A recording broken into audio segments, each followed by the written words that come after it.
அப்போஸ்தலர் 13ஆம் அதிகாரம் 16 வரைக்கும். அப்போஸ்தலர் 13ஆம் அதிகாரம் வசனம் 16 19 வரை. அப்பொழுது பவுல் எழுந்திருந்து கையமர்த்தி, இஸ்ரவேலரே, தேவனுக்கு பயந்து நடக்கிற சகல ஜனங்களே கேளுங்கள். இஸ்ரவேலரே, தேவனுக்கு பயந்து நடக்கிற சகல ஜனங்களே கேளுங்கள். இஸ்ரவேலராகிய இந்த ஜனத்தினுடைய தேவன் நம்முடைய பிதாக்களை நம்மை தெரிந்து கொண்டு எகிப்து தேசத்தில் அவர்கள் பரதேசிகளாய் சஞ்சரித்த போது ஆண்டவர் நம்மை தெரிந்த பிறகு சஞ்சரிப்பு என்னவா மாறிடுச்சு? பரதேசியா மாறிச்சு. தேவன் தெரிஞ்சு கொண்டார்னா இந்த உலகத்தில் நாம் பரதேசியாய் வாழ வேண்டும். பரதேசின்னா என்ன அர்த்தம்? இந்த தேசம் நமக்கு சொந்தம் அல்ல, பரதேசம்தான். பரதேசம் தான் பரதேசி. அதை தப்பாக எடுத்துக்கிறாங்க. பரதேசின்னுறாங்க, கோவம் வந்துடுது. பரதேசி என்றால் பரலோக தேசத்தின் வாசிகளை தான் பரதேசி. பரதேசினா பரலோகத்தில் இருக்கிற தேசம். எல்லாம் சொல்லுங்க, பரலோகத்தில் இருக்கிற தேசம். அதை ஷார்ட்டாக என்ன பண்ணிட்டாங்கன்னா பரதேசி என்று சொல்ல ஆரம்பிச்சிட்டாங்க. புரியுதுங்களா? பரதேசி. ஆகையால் அவர்களை கர்த்தர் தெரிந்து கொண்ட போது அவங்க எப்படி ஜீவியம் செய்தார்கள்?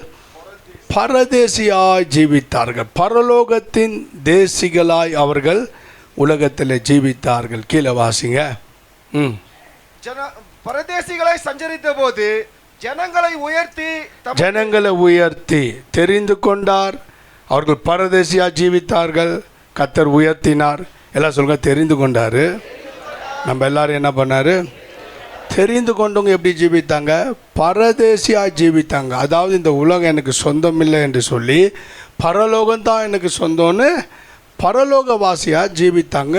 அதுக்கு தான் பேர் என்னங்க? பரதேசி. பரதேசியாக ஜீவித்தார்கள். ஆகையால் தேவன் அவங்களை என்ன பண்ணார்? உயர்த்தினார். உயர்த்தினவன்னா அந்த உயர்வுக்கு பின்னாலேயே போகல. சிலர்லாம் உயர்த்தினாலே தப்பாயிருது. நானே யோசிப்பேன், ஏன் தான் உங்களை கர்த்தர் உயர்த்துறார்? கர்த்தர் உயர்த்தலைன்னா ஆலயத்தில் கிடப்பாங்க. கர்த்தர் உயர்த்தினா ஆண்டவருக்கு தாட்டா காட்டிடுவாங்க. பலம் இருந்துட்டா அவங்க தேவ சமூகம் வர மாட்டாங்க. பலவீனமாக ஆயிடுச்சுன்னா கர்த்தரை விடவே மாட்டாங்க. அந்த மாதிரி ஒரு கேரக்டர் தேவ பிள்ளைகளை எவ்வளோ தேவன் உயர்த்தினாலும், சிலர்லாம் கொஞ்சம் உயர்த்தினாலே தேவ சமூகத்தை அசட்டப் பண்ணுறாங்க. எனங்கெல்லாம் என்ன மாதிரி உயர்த்தினார் எங்களுக்கு தெரியும். என்ன உயர்த்தினாலும் கர்த்தர் சமூகம்தான் எங்களை உயர்த்தினது என்பதை நாங்கள் மனதில் வைத்திருக்கிறோம். சிலர்லாம் கொஞ்சம் உயர்த்தினா கொஞ்சம் காசு பண்ணதுக்கு கூட்டங்கள்லாம் விட்டுருவாங்க. சொல்லுவாங்க, ஆனால் வார்த்தைலாம் பயங்கரமான வாக்கு தத்துவங்கள்லாம் பேசுவாங்க. ஆனால் பார்த்தா அதெல்லாம் செயலில் இருக்க வாயில் தான் இருக்கும். ஆனால் எங்களெல்லாம் எவ்வளோ உயர்த்தி இருக்கிறார். அவருடைய சமூகத்தை நாங்கள் உயர்த்த நாங்கள் கெட்டியாக பிடிச்சிருக்கிறோம். எதுக்காகவும் அவருடைய சமூகத்தை நாங்கள் அசட்டை பண்ணதில்லை. அவர் சமூகத்தை விட வேறு எதுவும் எங்களுக்கு பெருசாகவும் தெரிவதில்லை. ஒப்பு கொடுத்து தான் கர்த்தருடைய சமூகம் வருவோம் என்றால் வருவோம். அல்லேலூயா. இரவு நேரம் பார்த்தேன், நம்ம மீனாட்சி அக்கா, அந்த அனிதா சிஸ்டர் தேவ சமூகம் வேலைக்கு போயிட்டு வந்து அவங்க அவ்வளோ நேரம் போராடி ஜெபம் பண்ணினே இருந்தாங்க. நானும் ஒரு 12:45 1:15 வரைக்கும் அப்படின்னு பார்த்தேன். அப்படியே தூங்கிட்டேன் நான். அதுக்கப்புறம் நான் எழுந்துட்டேன். நான் ஒரு 2:45 எழுந்து நாங்கள் இங்கே வந்து 7:10 வரைக்கும் ஜபித்து கொண்டு இருந்தோம். 7:05 வரைக்கும் இங்கே பாட்டெல்லாம் பாடி நல்ல ஆர்ப்பாட்டம் பண்ணி நல்லா ஜபம் பண்ணினோம். எதற்கு இதை நாங்கள் செய்தோம்? இன்றைக்கி தான் சண்டே இருக்கிறத கூட்டம், இதில் வேறு ஒரு எக்ஸ்ட்ரா ஃபிட்டிங் கூட்டம் தேவையா? கர்த்தருடைய ஆலயம் வளருவதற்கு, ஜனங்கள் பெருகுவதற்கு அவங்கெல்லாம் நான் சொல்லிலாம் வரல, சொல்லாமே வர்றாங்க, சொல்லாமே தேவனை தேடுறாங்க. அதுதான் தேவன் தங்களை ஆசீர்வதித்ததை நினைத்து தேவனுக்கு தங்கள் பலத்தை கொடுப்பது. ஆமென். தேவன் தெரிந்து கொண்ட அவர்கள் எப்படி வாழ்ந்தாங்களாம்? பரதேசம். அப்படியா? இது சொந்த தேசம் அல்ல, பரலோகம்தான் நமக்கு சொந்த தேசம். பரதேசியாய் சஞ்சரித்தார்கள். ஆண்டவர் அவங்களை என்ன பண்ணார்? உயர்த்தினார். அதுக்கப்புறம் என்ன ஆயிடுச்சு? புய பலத்தினாலே அதிலிருந்து அவர்களை புறப்பட பண்ணி அவங்கள உயர்த்தினது மாத்திரம் இல்லை, அப்பப்போ அவருடைய கை பலத்தினால அவங்கள புறப்பட பண்ணினார். எதுலேருந்து புறப்பட பண்ணினார்? அவங்க மாற்ற விஷயத்துலேருந்தெல்லாம் அவங்கள என்ன பண்ணார்? ஏன்னா அவங்க உயர்வை பார்க்க பொறுக்காத சில பொல்லாத மனிதர்கள் எழும்பினார்கள். பார்வோன் எழும்பினான், எகிப்தியர் எழும்பினார்கள். அவங்கள நெருக்க விரும்பினார்கள். அவங்க கையிலேருந்து அவர்களை புறப்பட பண்ணினார். அல்லேலூயா. எவ்வளோ ஆசீர்வாதம் தரார். கர்த்தர் அவங்களை தெரிந்து கொண்டார்.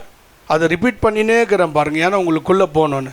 அவர்கள் பரதேசி என்ற ஜீவியம் செய்தார்கள்.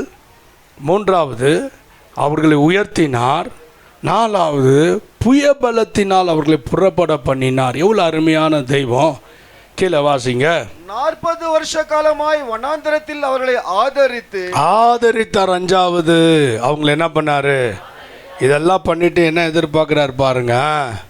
கானான் தேசத்தில் 7 ஜாதிகளை அழித்து அவருடைய தேசத்தை இவர்களுக்கு சுதந்திரமாக பங்கிட்டு கொடுத்து. கானான் தேசத்தில் 7 ஜாதிகளை அழித்து அவங்க தேசத்தை இவர்களுக்கு கொடுத்தார். இதுதான் ரொம்ப முக்கியம். தெரிந்து கொண்டார், பரதேசியாய் ஜீவித்தார்கள், அவர்களை உயர்த்தினார், அவருடைய புறபலத்தினால் புறப்பட பண்ணினார், ஆதரித்தார், 7 ஜாதிகளை அழித்து அந்த தேசத்தை அவர்களுக்கு பங்கிட்டு கொடுத்தார். இந்த லாஸ்ட் காரியத்தை மாத்திரம் நான் சொல்ல விரும்புகிறேன். 7 ஜாதிகளை அழித்தார் என்று சொல்லப்பட்டுகிறது. இன்னொரு இடத்துல அழியுங்கள்னு சொல்கிறார். இங்கே அழித்தார்னு சொல்லப்பட்டுக்குது, அங்கே அழியுங்கள். அப்படின்னா என்ன அர்த்தம்? 7 ஜாதியை அழிப்பதற்கு நாமும் ஆண்டவரும் பார்ட்னராக மாறணும். சொல்லுங்கள், எல்லாம் சொல்லுங்கள். 7 ஜாதிகளை அழிப்பதற்கு அவரும் நம்மளும் பார்ட்னராக மாறணும். இல்லைன்னா அழிக்க முடியாது. இல்லைன்னா என்ன பண்ண முடியாது? அது அழிக்கலைன்னா உங்களுக்கு ஜெயம் இல்லை. ஜெயம் இல்லை என்றால் நீங்கள் ஆண்டவருடைய வாக்கு தத்தத்தை பூமியில் சுதந்திரிக்க முடியாது, பரலோகத்தை போய் சேர முடியாது. எல்லாம் சொல்லுங்கள். 7 ஜாதி அழிக்கலைன்னா பூமியில் ஆண்டவர் ப்ராமிஸ் பண்ணுறதெல்லாம் அடைய முடியாது. செய்தி மூலியமாக ப்ராமிஸ் பண்ணுறாருல, இதை தருவேன், அதை தருவேன், உங்களை வாழாக்காமல் தலையாக்குவேன், கீழாக்காமல் மேலாக்குவேன், உங்களை ஆசீர்வதிப்பேன், பெரிய ஜாதி ஆக்குவேன். அது எதுவுமே நடக்காது. 7 ஜாதி அழிப்பதற்கு அங்கே வேதம் சொல்லுது, 7 ஜாதிகளை அழித்து அந்த தேசத்தை உங்களுக்கு கொடுத்தார். இங்கே நான் சொல்கிற வசனத்தில் நீங்கள் அழிக்கணும்னு போட்டுக்குது. உபாகமம் புஸ்தகம் 7ஆம் அதிகாரம் 1ஆம் வசனத்தை வாசிக்க கேட்போம். உபாகமத்தின் புஸ்தகம் எல்லாம் கவனமாக காது கொடுத்து கேளுங்க.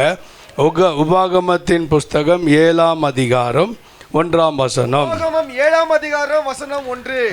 நீ சுதந்தரித்து போகிற தேசத்தில் உன் தேவனாகிய கர்த்தர் உன்னை பிரவேசிக்க பண்ணி உன்னை பார்க்கிலும் ஜனம் பெருத்த ஜாதிகளாகிய ஏத்தியர், கிர்காசியர், எமோரியர், கானானியர், பெரிசியர், ஏவியர், எபூசியர் என்னும் 7 பலத்த ஜாதிகளை உனக்கு முன்பாக துரத்தி உன் தேவனாய் கர்த்தர் அவர்களை உன்னிடத்தில் ஒப்பு கொடுக்க. கேளுங்க, அவர் துரத்துறார் ஒரு பக்கம், நெக்ஸ்ட் உன் கையிலையும் கொடுக்குறாரு.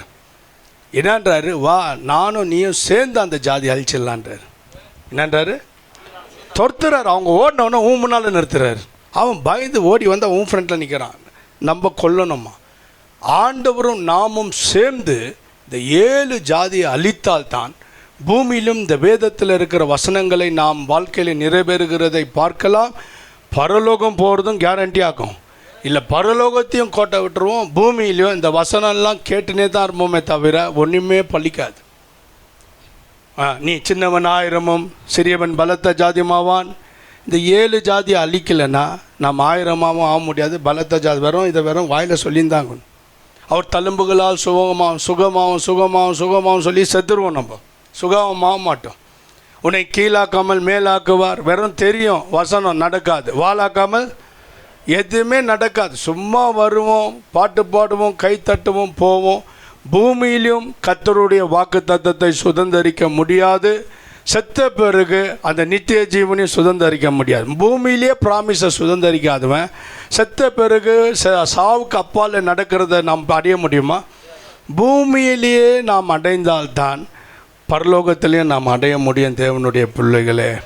ஆகையால் நாம் இந்த 7 ஜாதியை அழிக்காமல் தேவனுக்கு பிரியமான ஜனங்களாக மாறுவது இயலாத காரியம். கவனிங்க வசனத்தை. கவனிங்க, உபாகமம் 7:1 மறுபடியும் வாசிக்கிறோம். நீ சுதந்தரித்து போகிற தேசத்தில் உன் தேவனாய் கர்த்தர் உன்னை பிரவேசிக்க பண்ணி உன்னை பார்க்கிலும் ஜனம் பெருத்த ஜாதிகளாகி. இந்த 7 ஜாதி எப்படிப்பட்ட ஜாதி? உன்னை பார்க்கிலும் ஜனம் பெருத்த ஜாதி, பெரிய ஜாதி. உன்னை பார்க்கிலும் நீ ஒருத்தனுக்கும் அவன் ஒரு 20 பேருக்கும் நீ ஒருத்தன், அவன் 20 பேர், ஒரு ஆள்கிட்ட 20 பேரை விட்டா ஃபைட் பண்ண முடியுமா? 20 பேர் பவர் உள்ளவன் நீ ஒருத்தன் சமானம். அவன் 20 பேருக்கு பவரு, நீ அப்போ நீ உன்னை விட்டா நீ அடிப்பியா? நீ சொல்லுங்க, யாராவது பேசுங்க. ஒருத்தனுக்கு ஒருத்தன் விட்டாலே சமாளிக்கிறது கஷ்டம். அவன் கொஞ்சம் பலசாலியாக நம்மளை கவுத்துருவான். நம்ம கையில் ஒரு 20 பேரை விட்டு நம்மளை ஒருத்தனை விட்டு யார் ஜெயிக்கிறா பார்க்கலான்னா சொல்லிடலாம், கன்ஃபார்மாக அவன் தான் ஜெயிப்பான். நம்ம ஒரு ஆள், அவன் 20, அவன் ஒரு ஆள் 20 ஆளுக்கு சமம். அவன் ஒரே ஒரு ஆள் எவ்வளோ பேருக்கு சமம்? அப்போ யோசித்து பாருங்க. அவன் வந்து நிற்கிறான் அவ்வளோ பவரோடு, நீ போய் அவங்ககிட்ட என்னத்த பண்ண முடியும்? அதனால்தான் வேதம் வர்ணிக்கிறது, உன்னை பார்க்கிலும் ஜனம் பெருத்த ஜாதியாகிய. அவன் ஜனம் பெருத்தவன், நம்மளை ஈஸியாக மேற்கொண்டுருவான். அவன் பலம் பெருத்தவன். எல்லாம் சொல்லுங்க, ஜனம் பெருத்தவன், பலம் பெருத்தவன். அவனை கர்த்தர் என்ன சொல்கிறாரு? நீ அழிக்கணும். அது நீ மாத்திரமல்ல, நானும் அழிப்பேன். 2 பேரும் சேர்ந்து பார்ட்னர்ஷிப் போட்டு அடிக்கலாம். அவனை 2 பேரும் சேர்ந்து அவனை அடிச்சு அவனை நீ ஜெயிச்சிட்டினா இந்த வசனத்தில் இருக்கிறதெல்லாம் நீ பெற்றுக்கொள்ளலாம். நீ மரித்த பிறகும் பரலோகத்தை சுதந்தரித்து கொள்ளலாம். ஆனால் அவனை நீங்கள் ஜெயிக்கலை, பூமியிலையும் வசனத்தில் வாழ முடியாது. ஒரு தெம்பா கிறிஸ்தவ வாழ்க்கை வாழ முடியாது. இங்கே பாருங்க, உன்னை பார்க்கிலும் ஜனம் பெருத்த ஜாதியாகிய ஏத்தியர், கிர்காசியர், எமோரியர், கானானியர், பெரிசியர், ஏவியர், எபூசியர் என்னும் 7 பலத்த ஜாதிகளை உனக்கு முன்பாக துரத்தி. இங்கே நான் துரத்தின்னு சொல்லிட்டார், அவர் துரத்துறாரா? உன் தேவனாய் கர்த்தர் அவர்களை உன்னிடத்தில் ஒப்பு கொடுக்கும் போது பார்த்தியா, அவங்கள துரத்திட்டு யார் கையில் கொடுக்குறார்? இந்த தாய் சிங்கம் அந்த வேட்டையை பிடித்துட்டு உயிரோடு வந்து பிள்ளைகள்கிட்ட கொடுக்குற மாதிரி பார்த்துக்கிறீங்களா? அதை கொஞ்சம் கச்சிட்டு அப்படின்னு கொடுக்கும். அதுக்கப்புறம் அது முயற்சி பண்ணி ஓட பார்க்கும். அந்த குட்டி சிங்கங்கள் பாய்ந்து அதை சாப்பிடும். ஏன்? ட்ரைனிங்கு. நாளைக்கு நீயே சொந்தமாக என்ன பண்ணணும்? வேட்டையாடி சாப்பிட்ணுன்னு சொல்லி அதை ஃபுல்லாக சாகடிக்காமல் அதை பாதி அதை வந்து பலவீனப்படுத்தி அடித்து பிள்ளைகள்கிட்ட, குட்டி சிங்கங்கிட்ட கொடுக்கும். அந்த குட்டிங்க இது ஓடும் போது என்னவோ இவர் தான் அச்சு புச்ச மாதிரி. அந்த தாய் தான் அதுக்கு காரணம். தூக்கின்னு வந்து குழந்தைங்கிட்ட போட்டால் அந்த குழந்தைங்க மாயின்னு போன மாதிரி கத்திக்கின்னு அதை போய் கச்சி சாப்பிடும். அந்த மாதிரி நம்முடைய தாய் தகப்பனாகிற கர்த்தராக இயேசு இந்த 7 ஜாதிகளை துரத்தி நம்ம முன்னால் விடுறாராம். 2ஆம் வசனத்தை கவனிங்க. உன் தேவனாய் கர்த்தர் அவர்களை உன்னிடத்தில் ஒப்பு கொடுக்கும் போது நீ என்ன பண்ணணும்? அவர்களை பாத்தியா? அப்போ யார் அடிக்கணும்? யார் அடிக்கணும்? அதை 7 ஜாதியை கர்த்தர் உங்களை ஒப்பு கொடுப்பார். அவர்கள் முறிந்து ஓடுவார்கள், ஊமுனால் வந்து நிற்பாங்க. நீ தான் அடிக்கணும். கர்த்தர் ஓட விடுறாரு, நம்ம கொல்லணும். 2 பேரும் சேர்ந்து இந்த ஜாதி அடிக்கணும். அடிக்காவிட்டால் வாக்குத்தத்தத்தை சுதந்தரிக்க முடியாது, பரலோகம் சுதந்தரிக்க முடியாது. அப்போ பூமியில் நம்ம பெரிய ஆத்மாவுகள் ஆதாயப்படுத்தினாலும் சரி, பெரிய ஊழியம் செய்யணுன்னாலும் சரி, பெரிய ஆசீர்வாதம் பெறணுன்னாலும் சரி, வேதத்தில் இருக்கிற ஒவ்வொரு வாக்கு தத்தத்தையும் நீங்கள் அடையினாலும் சரி, 7 ஜாதியை வச்சுன்னு நீங்கள் வாக்கு தத்தம் பெற முடியாது. 7 ஜாதிகளை வச்சுக்கின்னு 7ஐயும் கொன்று போடணும், முறிய அடிக்கணும். என்னன்னு போட்டுக்கிறார்? உன் தேவனாகிய கர்த்தர் அவங்க என்ன பண்ணுறாராம் பாருங்க. எபூசியர் என்னும் 7 பலத்த ஜாதிகளை உனக்கு முன்பாக துரத்தி, உனக்கு முன்பாக கர்த்தர் துரத்துறார். அவங்க ஓடுறாங்க. கர்த்தர் துரத்துறதை தாங்க முடியாமல் ஏதோ ஒரு வல்லமை நம்மளை அட்டாக் பண்ணுதுன்னு என்று சொல்லி அவங்க என்ன பண்ணுறாங்க? ஓடுறாங்க. ஓடினா உன் தேவனாகிய கர்த்தர் அவர்களை உன்னிடத்தில் ஒப்பு கொடுக்கும் போது ஏசாப்பாக்கு என்ன ஆசைன்னா அந்த 7 ஜாதியை உன் கையில் அழியணும். இவர் துரத்துறாரு. துரத்திட்ட மகன் இப்போ அடி, இப்போ பிரசங்கத்தில் உங்ககிட்ட துரத்தின்னு வந்துட்டார். ஆனால் நீ தான் பிரசங்கம் முடிவில் அதை அடித்து அதை கொன்று வாக்கு தத்தத்தை சுதந்தரித்து பரலோகவாசி என்று அறிக்கையிட வேண்டும். அல்லேலூயா. பூமியிலே சொல்ல, நான் பரலோகவாசி ஐயா, நான் பூமியிலே வெற்றி பெற்றுட்டேன், பரலோக நிச்சயம்னு சொல்லணும். அல்லேலூயா. உன் தேவனாய் கர்த்தர் அவர்களை உன்னிடத்தில் ஒப்பு கொடுக்கும் போது அவர்களை முறியடித்து அவர்களை சங்காரம் பண்ண கடவுள். பாருங்க, 2 விதமான அடி. ஒன்று முறியடிக்கணும், சங்காரம் பண்ண வேண்டும். அவர்களோடு உடன்படிக்கை பண்ணவும் அவர்களுக்கு இறங்கவும் வேண்டாம். அது சொல்லுமா, உன் கூட கொஞ்சம் வாழ்ந்துக்கிறேனே, உனக்கு கை காலம் மசாஜ் பண்ணி விட்றேன், என்னை உயிரோடு வையண்ணே. ஏய், உனக்கு நான் நீ என்ன சொன்னாலும் நயங்காட்டினாலும் நான் உன்னை என்ன பண்ண மாட்டேன். பாருங்க 3ஆம் வசனம், அவர்களோடு சம்பந்தம் கலாயாக உன் குமாரத்திகளை அவர் குமாரருக்கு கொடாமலும் அவர்கள் குமாரத்திகளை உங்கள் குமாரருக்கு கொல்லாமலும் இருங்க. இந்த 7 ஜாதியை இருக்கிறவங்க கிட்ட இருந்து பொண்ணு எடுக்காத, பையன் எடுக்காத. இந்த 7 ஜாதி இருக்கிறவங்க கிட்ட என்ன எடுக்காத. 4ஆம் வசனம், என்னை பின்பற்றாமல் அந்நிய தேவர்களை சேவிக்கும்படி அவர்கள் உன் குமாரரை விலக பண்ணுவார்கள். அப்பொழுது கர்த்தருடைய கோபம் உன்மேல் மூண்டு உங்களை சீக்கிரத்தில் அழிக்கும்.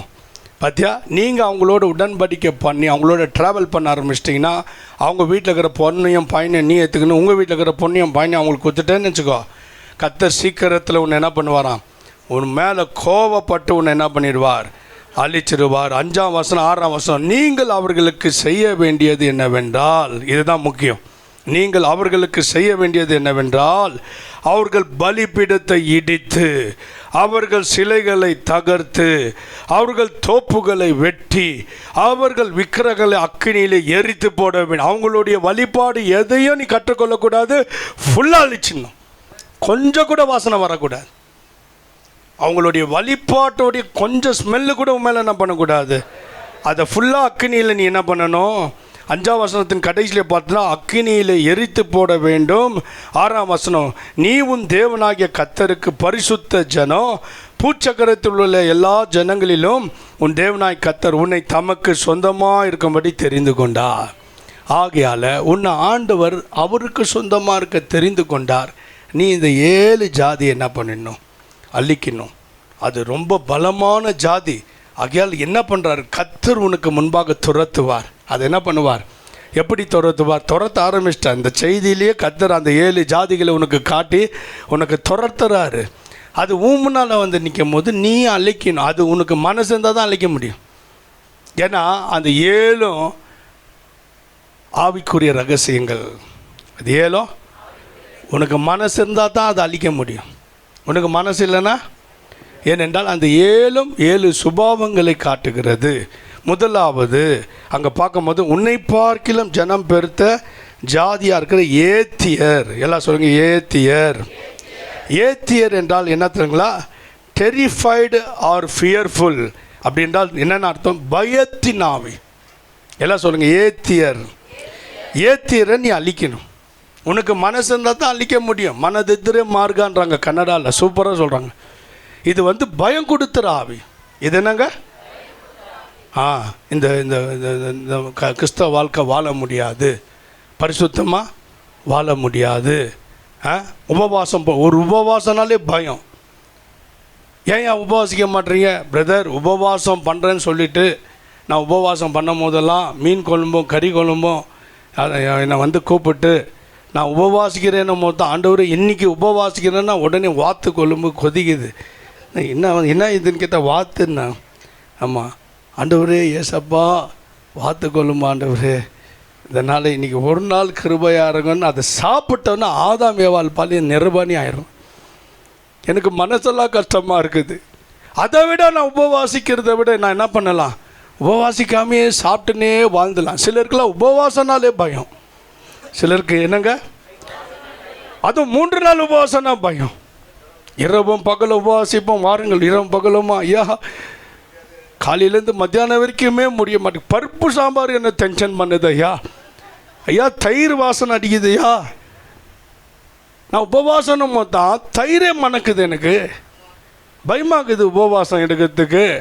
நான் உபவாசம் எடுத்து பாவி ஆகிறத விட உபவாசம் எடுத்து 2 ஹவரில் சாப்பிட்டுடுறேன். ஆகையால் நான் நிர்வாணமான ஆதாம் ஏவாளை போல் ஃபீல் பண்ணுறேன்.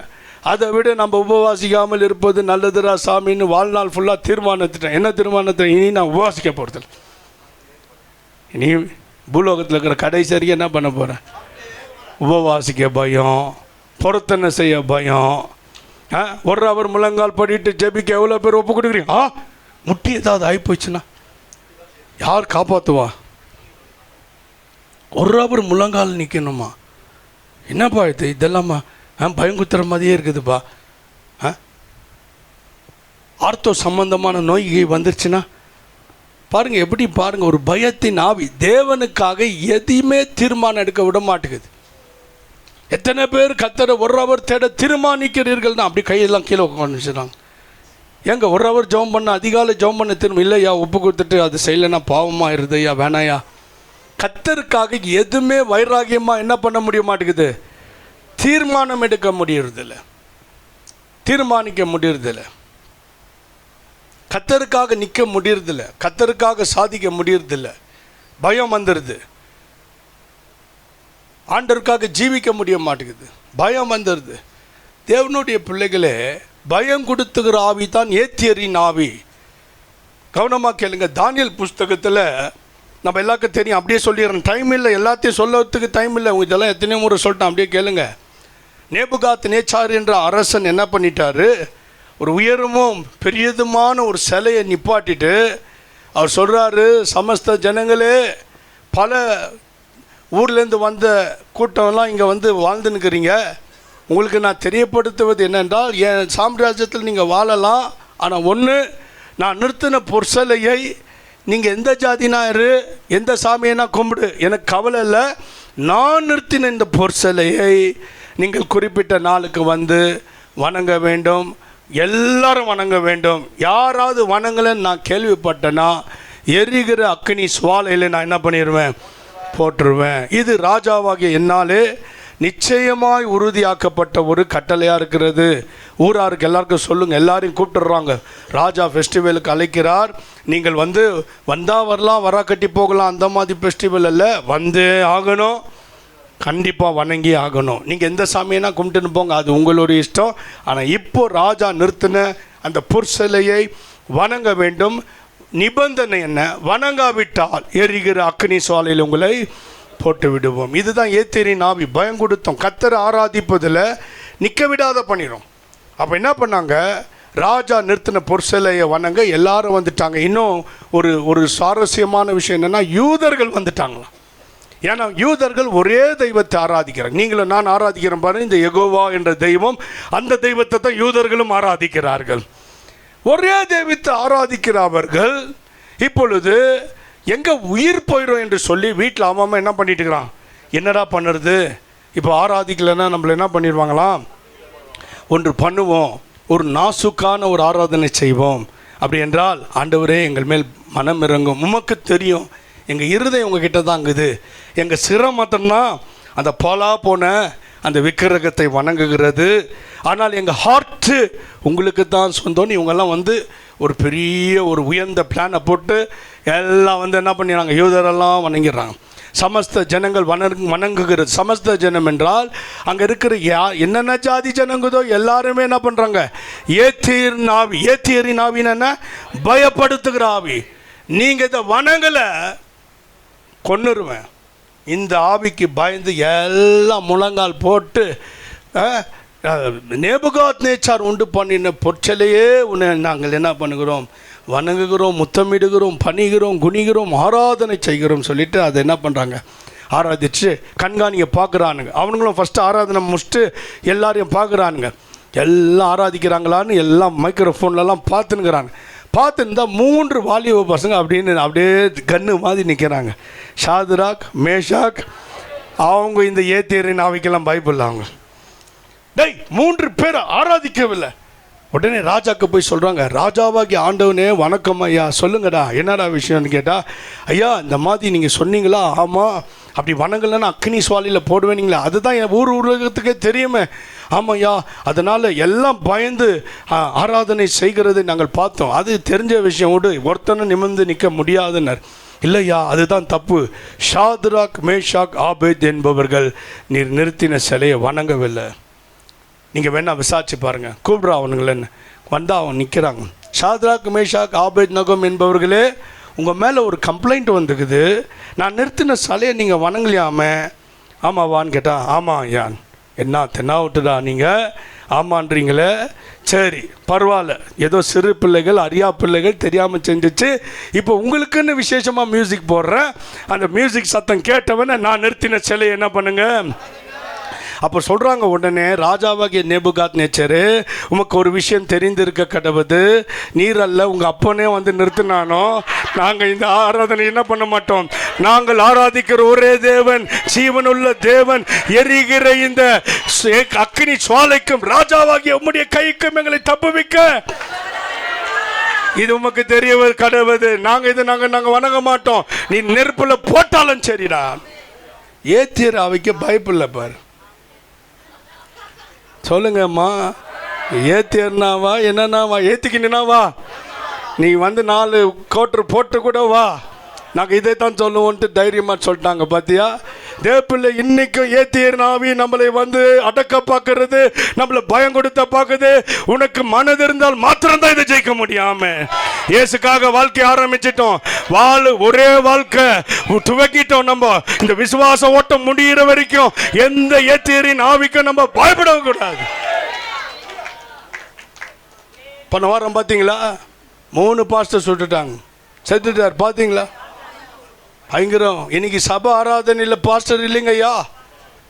நீங்கள் அந்த செய்தி கேட்டீங்களோ இல்லையோ, எனக்கு ஒரே கவலை. காலையில் இன்னைக்கு அந்த சபை கூடி வரோமே, அந்த 3 சபையோடைய பாஸ்டருங்க 100 பேருக்கு தலைவர்கள். அவங்க திடீர்னு வந்தான் பா, எத்தான் அவன், நீ கிறிஸ்துவ ஆராதிக்கிறியா, டமால் டமால் டமால் நஷ்டம். ஏத்தியரின் ஆவிக்கு பயப்படாமல் செத்து போயிட்டார்கள் நம்முடைய பாஸ்டர்கள். ஆமே, எங்களை உயிரோடு விட்டுருங்கோ, நாங்கள் எங்கேயாச்சும் போய் பொழிச்சுக்கிறோம், அதெல்லாம் கிடையாது. கத்தரத்தை ஆராதிப்போம், சாவறான்னு அவங்க தைரியமாக நின்று உயிரை கொடுத்துட்டாங்க. அல்லேலூயா. பவுல் சொல்கிறார், நல்ல போராட்டத்தை போராடினேன், ஓட்டத்தை முடித்தேன், விசுவாசத்தை. ஒரு இடத்துல ஒரு கணவன் மனைவி போயிட்டு ட்ராக்ஸ் கொடுத்துருக்குறாங்க, இயேசு கிறிஸ்துவை பற்றி சொல்லியிருக்கிறாங்க. நல்ல வேலை தானே? நல்ல வேலையா கெட்ட வேலையா? அது ஒரு அழைப்புக்குன்னு ஒரு தீர்மானம் இருந்தால் தான் டாக்ஸ் மூலியம் கொடுக்கணும். தீர்மானம் இல்லாதெல்லாம் கொடுக்கக்கூடாது.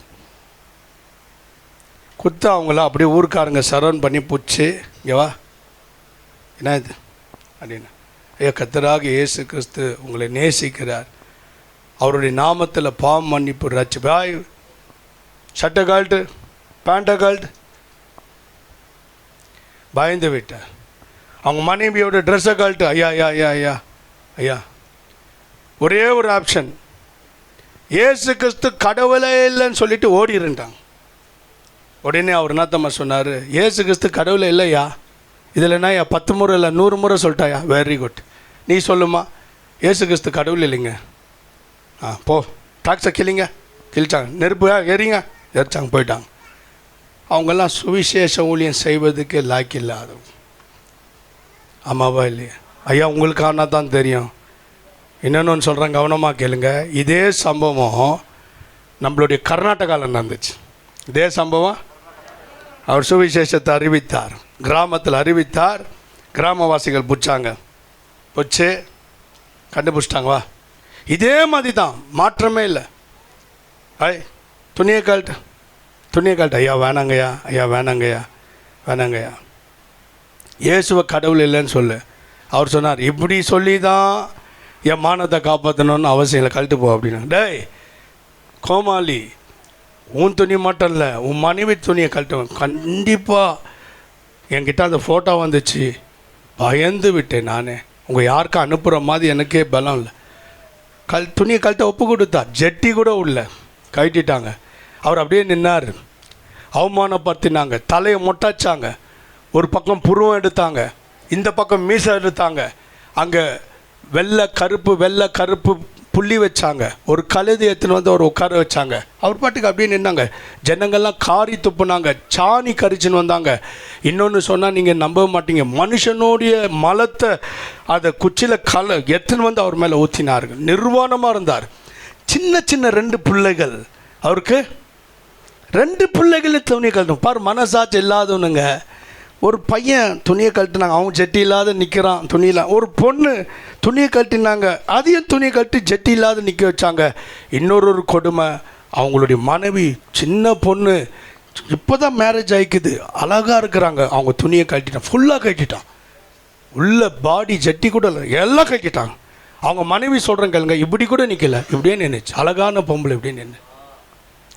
உனக்கு வெக்கமா இல்லை? நாங்கள் என் இயேசு கிறிஸ்துவுக்காக நான் நிற்கிறேன், உங்களுக்கெல்லாம் நான் பயப்பட வேண்டியது அவசியம் இல்லை, நீங்கள் கொன்று போட்டாலும் இயேசுவே ஆண்டவர். இவங்கெல்லாம் சாணியையும் மனுஷ மலத்தையும் கரிச்சு இந்த குழந்தைங்க மேலும் அந்த பெற்றோர் மேலேயும் ஊற்றுனாங்க. கழுதில் போய்கொண்டே இருக்கிறவங்க அவங்க என்ன தம்மா சொன்னாங்க? இயேசு கிறிஸ்துவாலே தான் உங்களுக்கு ரட்சிப்பு, இயேசு கிறிஸ்துவாலே தான் உங்களுக்கு விடுதலை, இயேசு கிறிஸ்துவாலே தான் உங்களுக்கு மீட்பு.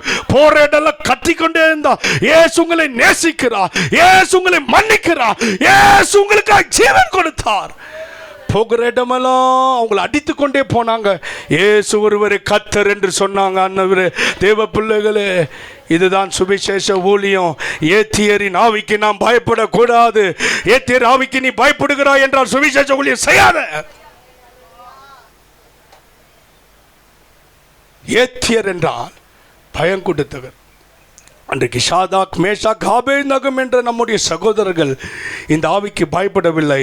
அவர்கள் தங்கள் உயிர் போனாலும் நெருப்பில் போக ஒப்பு கொடுத்தாங்க. நம்ம ஊரில் இப்போ சமீபத்தில் நிர்வாணம் பண்ணியும் ஐயா, அந்த ஐயா அவரும் ஆம்பளை, அவரும் மனுஷன்தான், ஆனால் அதை விட அவங்க ஒய்ஃப் கவலையே போல. அவர் கேட்டாங்க, உன் ஒய்ஃபை ஊர்வலம் பண்ண வச்சோம், உனக்கு வெக்கமா இல்லை? நான் சொன்னேன், ஐயா இயேசு உங்களை நேசிக்கிறார், ஐயா இயேசு உங்களை நேசிக்கிறார் ஐயா.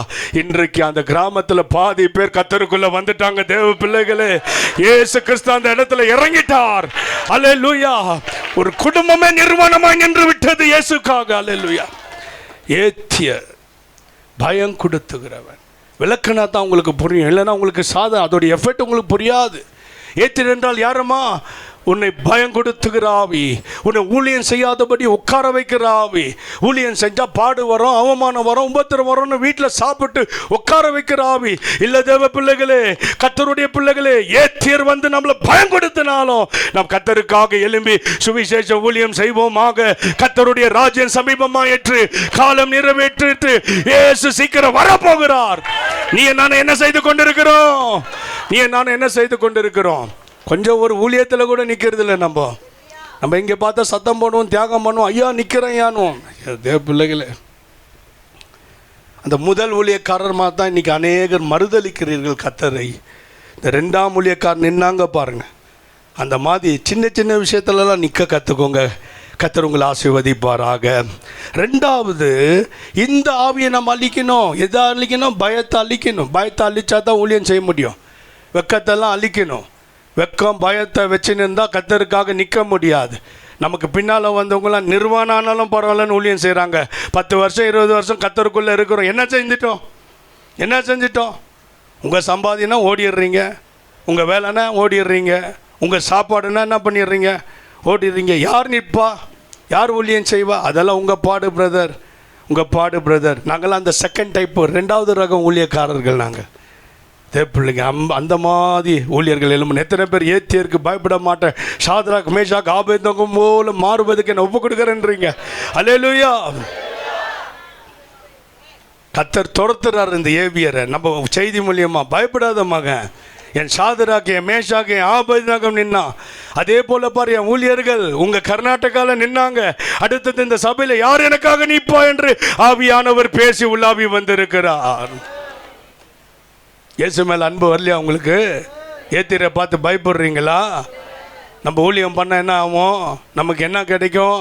உபத்திரமே கிடைக்கட்டுமே, உயிரே போகிற மாதிரி சூழ்நிலை வரட்டுமே. 3 பாஸ்டர் செத்துட்டாங்களே, கண்டிப்பாக பரலோகத்தில் அவர்கள் இன்றைக்கு ஆராதனை இயேசுவோடு கூட முகமுகமாக ஆராதித்து கொண்டிருப்பார்கள்.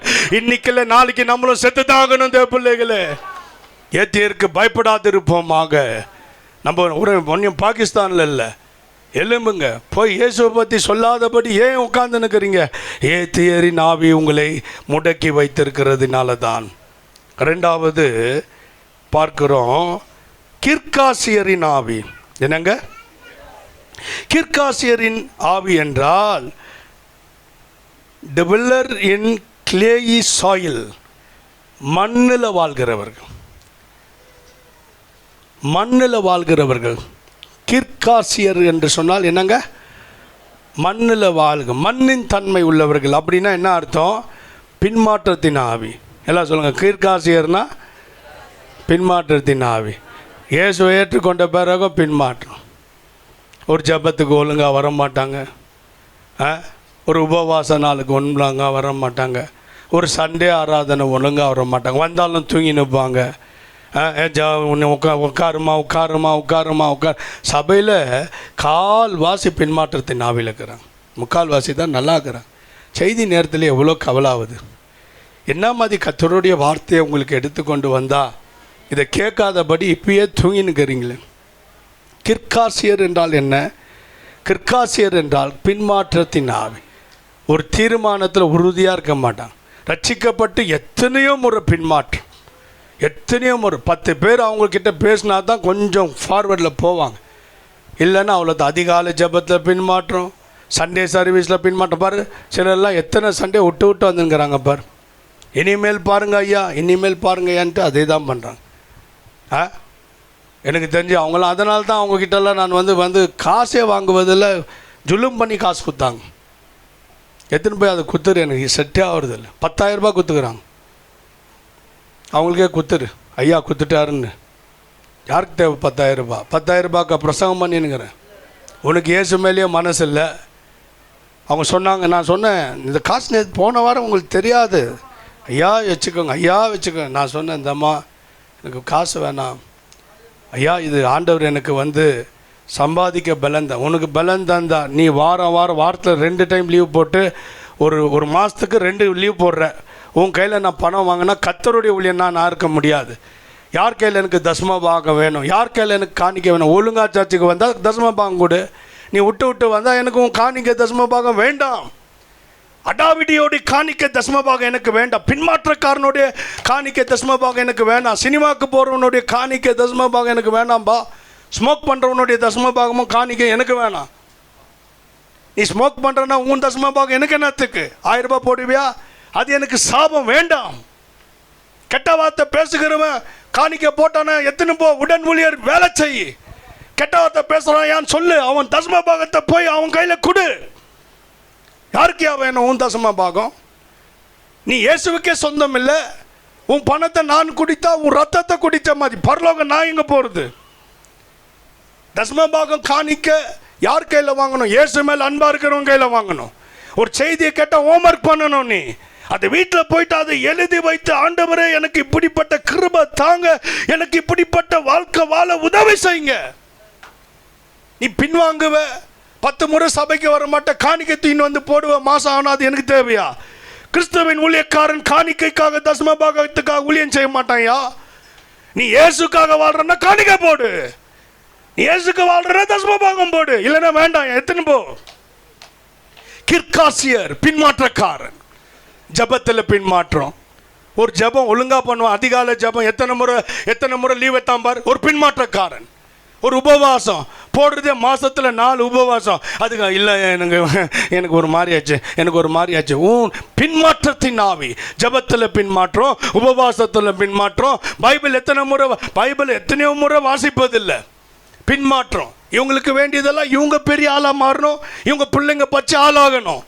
ஆனால் இவர்கள் கர்த்தருடைய வீட்டில் எப்படி இருக்கிறாங்க? பின்மாற்றம். ஜபத்தில், உபவாசத்தில், கர்த்தருடைய வசனத்தை கேட்பதில்லை. அடிக்கடி சர்ச்சில் லீவ் போடுவது, அடிக்கடி சின்ன விஷயத்துக்குலாம் எக்ஸ்கியூஸ் கேட்பது. ஒரு நல்ல ஒரு ஜீவியம் செய்வது. தேவனுடைய ஆலயத்தில் ஒரு சூடு இல்லாதவர்கள், ஒரு அனல் இல்லாத விசுவாசிகள், பரிசுத்தத்தில் எத்தனையோ முறை விழுந்து போகிறவர்கள். இவங்களை வைத்து நாம் எப்படி ஊழியம் செய்வது? இவங்களை எப்படி நாம் உடன் ஊழியராக மாற்றுவது? இவர்களை எப்படி நாம் ஊழியத்தில் இந்த ஊழியம் செய்ய அந்த ஊழியம் செய்ய அப்பாயின்மெண்ட் பண்ணுவது? இவர்களை எப்படி கன்சல்ட் பண்ணி ஊழியம் செய்வது? பின்மாற்றத்தின் ஆவி உள்ளவர்கள். அதே சரீரம் தானே நமக்கு இருக்குது. எத்தனை முறை சொல்லிட்டேன், உங்களுக்கு இருக்கிற சரீரம் தான் எனக்கும், உங்களுக்கு இருக்கிற உணர்ச்சி தான் எனக்கும், உங்களை விட என் பலம் கம்மியாயிடுச்சுன்னு கூட சொல்லிட்டேன். ஆனால் பின்மாற்றம் ஆகாதபடி அந்த ஆவிகளை தினமும் எதிர்த்து ஆவியில நிரம்பி ஜெபம் பண்ணி நேர்க்கிறேன். பின்மாற்றம் வரக்கூடாதப்பா. நானும் ஜெபம் பண்ணி தான் என் பின்மாற்றம் இல்லாதக்கிறேன். என்னைக்கு நான் அனலாக ஜெபம் பண்ணது விட்றேன்னா அதுவே பின்மாற்றம் தான். என்னைக்கு கவனம் இல்லாதக்குதோ அன்னைக்கு பின்மாற்றம் வந்துவிடும். கிர்காசியர் என்றால் என்னையா? விழுந்து விழுந்து ஏந்திரிக்கிற ஜீவியம், மண்ணோடு ஒட்டி இருக்கிற வாழ்க்கை. என்ன வந்தாலும் அது மண்ணுக்கு தான் போகும். என்ன பிரசங்கம் பண்ணி விடு, சினிமாக்கு போயிடும். என்ன பிரசங்கம் பண்ண வெளியே போய் சிகரெட் அடிக்கும். என்ன பிரசங்கம் பண்ண வெளியே போயிட்டு அது வந்து அந்த பாவத்தில் தான் காணப்படும். அந்த கெட்ட வார்த்தை தான் பேசும். அந்த பரியாசக்காரங்க கூட தான் சேரும். யாருங்க இவங்க? கிர்காசியர். அழிப்பதுக்கு உன்னை விட பலம். ஏன்னா அது அவ்வளோ இன்பமாக்குது. பின்மாற்றம் என்னவா இருக்குது? இயேசுவை விட இன்பமாக்குது, சபாராதனையை விட இன்பமாக்குது, செய்தியை விட இன்பமாக்குது, பாடலை விட இன்பமாக்குது பின்மாற்றத்தின் ஆவி. அப்படி பேசுறேன்னு என் மேலே கோச்சிக்காதீங்க. தேவன் உன்னை முன்னால் அதை துரத்துறார். உனக்கு மனசு வந்தால் தான் அதை ஜெயிக்க முடியும். பின்மாற்றத்தின் ஆவியை என் மனசுனால அதை ஜெயிக்க முடியாது. அவன் பின்மாற்றத்தை அவன் தான் ஜெயிக்க முடியும். உன் வாலிப வயதில் நான் ஒரு பின்வாங்காமல் வாழணும்னு தீர்மானம் எடுக்கணும். ஒரு ஜெபத்தில் பின்வாங்கக்கூடாது தேவ பிள்ளைகளே. ஒரு உபவாசத்தில் பின்னாடி வாங்கக்கூடாது. ஒரு டைம் ஒரு வார்த்தை சொன்னீங்கன்னா கடைசி வரைக்கும் காப்பாற்றணும். அப்பப்போ வந்து எக்ஸ்கியூஸ் ஒரு டக்குன்னு பார்த்தா பயங்கரமாக உச்சி லெவலில் பேசுவாங்க. நமக்கே ஆச்சரியம். சரி மன்னிப்போம் பேசுவோம் அவங்க கூட. டக்குன்னு பார்த்தா அவங்களுடைய வேலை வந்தாலும் அப்படியே பின்மாற்றம். கிர்காசியர்களுடைய ஆவி, சுயநலம், செல்ஃபிஷ் ஸ்பிரிட், பின்மாற்றக்காரர்கள். ஆண்டருக்காகலாம் ஜீவன் தர மாட்டான். பேசுறது ஜீவன் தர மாதிரி இருக்கும், ஜீவன்லாம் தர மாட்டாங்க. அவங்க லாபம்னா அதை சர்ச்சை விட்டுட்டு ஓடிடுவாங்க. பின்மாற்றக்காரர்கள், கிர்காசியர். இந்த ஜாதியை நீ துரத்தாம இந்த வேதத்தெல்லாம் நீ சுதந்திரிக்க முடியாது. மோட்சத்தை என்ன பண்ண முடியாது? அடைய முடியாது. ஏத்தியர் என்றால் என்ன சொன்ன? பயத்தின் ஆவி. கிர்காசியர் என்றால் என்னன்னு சொன்ன? மூன்றாவது எமோரியர். என்னங்க எமோரியர் என்று சொன்னா ரினோடு, அலாவிட்டால் மவுண்டனர்ஸ், அதாவது பெருமை, அது புகழை விரும்புகிறவர்கள் மலைவாசிகள். எல்லாம் சொல்லுங்க, புகழை விரும்புகிறவங்க மலைவாசிகள். என்னங்க அவங்க மலைவாசிகள். அப்படி என்றால் என்ன அர்த்தம்? பெருமையை காட்டுகிறது. எதை காட்டுகிறது? பெருமை.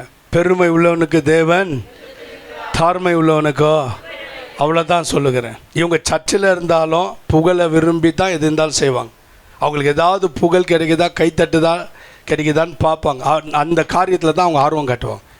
அவங்களுக்கு ஒரு புகழ் வராத மாதிரி, கைத்தட்டு வராத மாதிரி, அவங்களுக்கு பேர் வராத மாதிரி ஏதாவது இருந்தால் அதில் ஈடுபட மாட்டாங்க. புகழ் விரும்புகிறவர்கள்.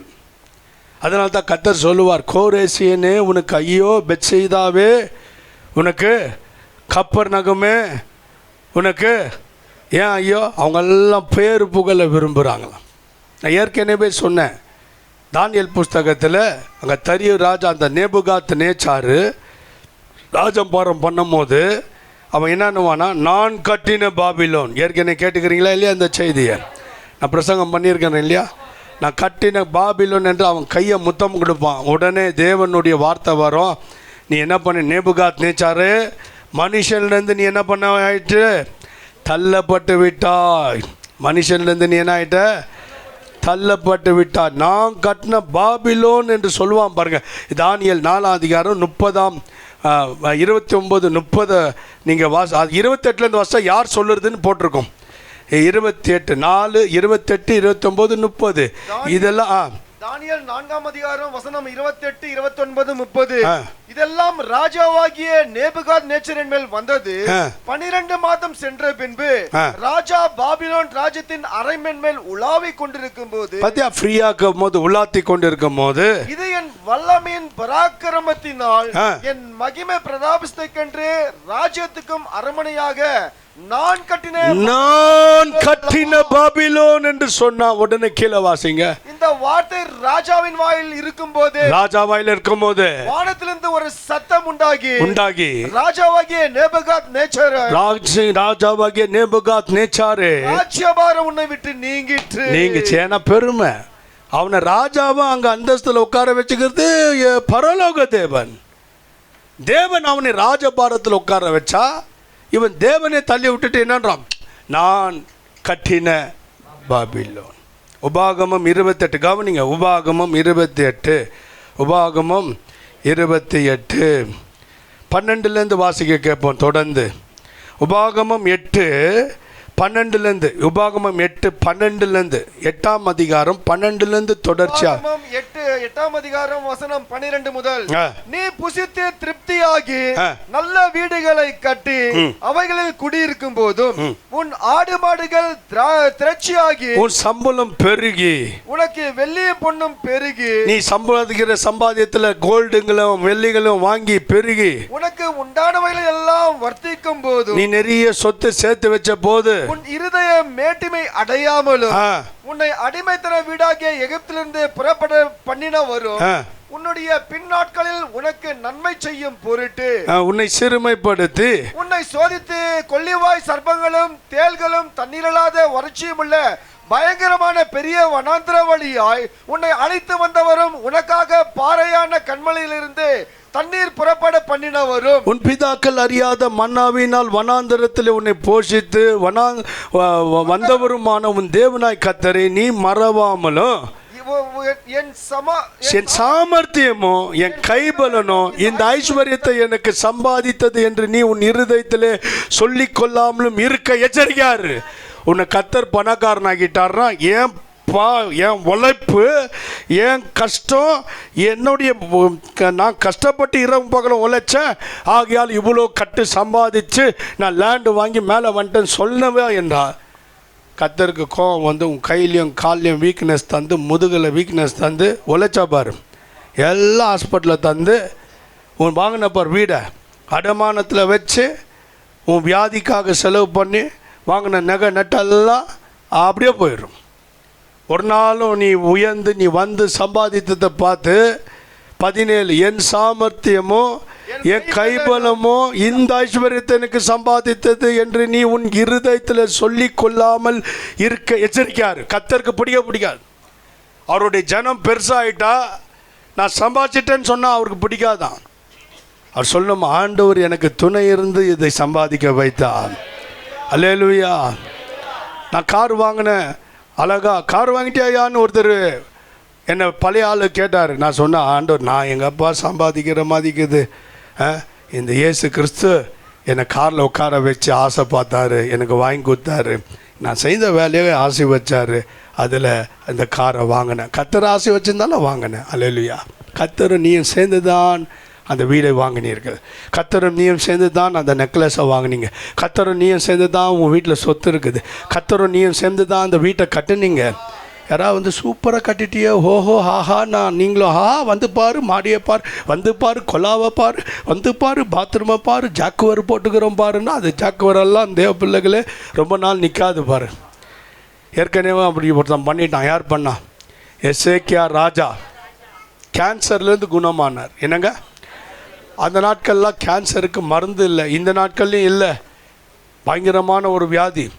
இவர் குணமாகிறத பார்த்து கேள்விப்பட்ட ராஜா வீட்டுக்கு வந்து, எசேக்கியா நீர் குணமாகி விட்டீரே. என்னன்னா, ஆமையா தேவனுடைய தயவு இறக்கம். ஏசையா ஜெபம் பண்ணார், நானும் ஜெபம் பண்ணேன், எங்கள் 2 பேர் ஜெபம் கேட்டு கர்த்தர் அற்புதம் செய்து குணமாக்கினார் சொல்ல.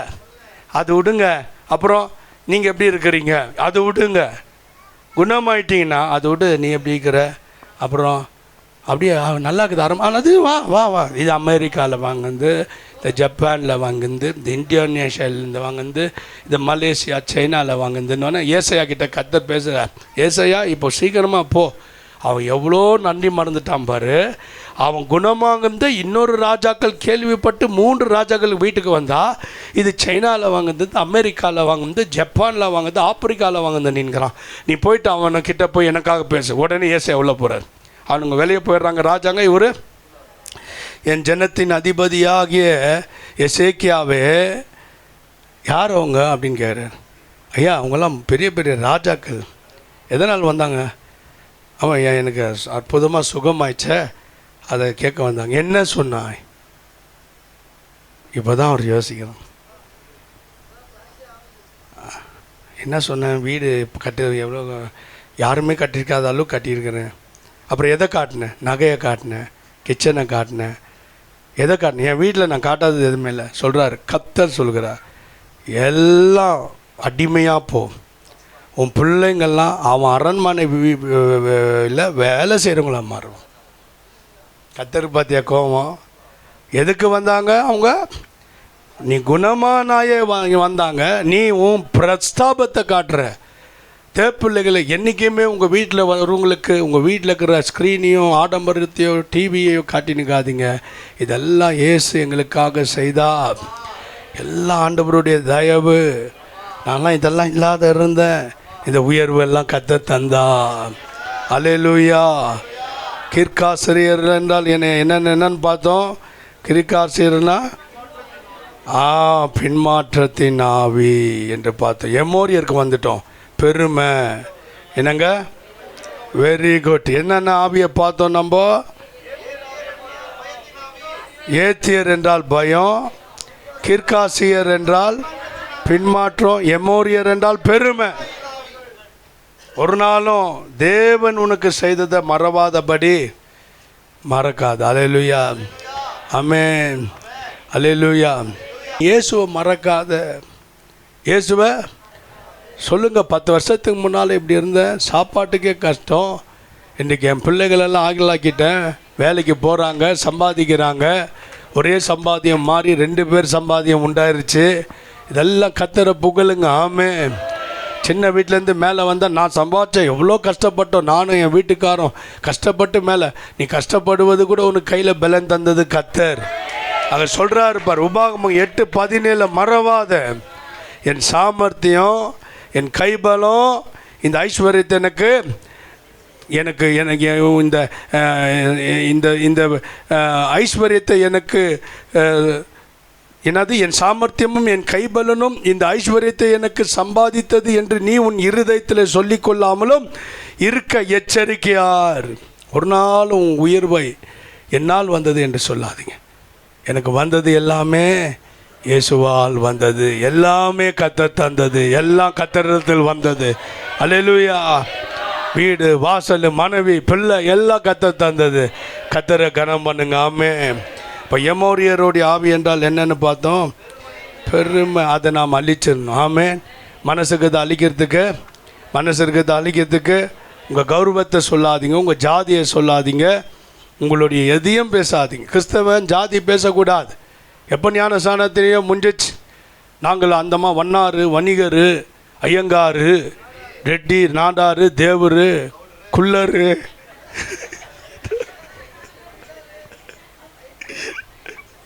ஐட்ரு, குள்ளரு, வயிற்று, தேவையா இதெல்லாம்?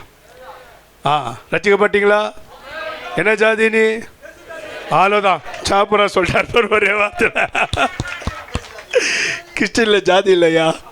திரும்பி கிறிஸ்டின் ஆகிட்டு, பிரதர் நாங்கள் எஸ்சி, நாங்கள் எஸ்டி, நாங்கள் குப்பை ஜாதினா நீங்கள் எத்தனை இருங்க, குப்பையே வாரின்னு இருங்க போங்க. இந்த படிப்புக்காக இந்த இது என்னது, ஸ்காலர்ஷிப்புக்காக.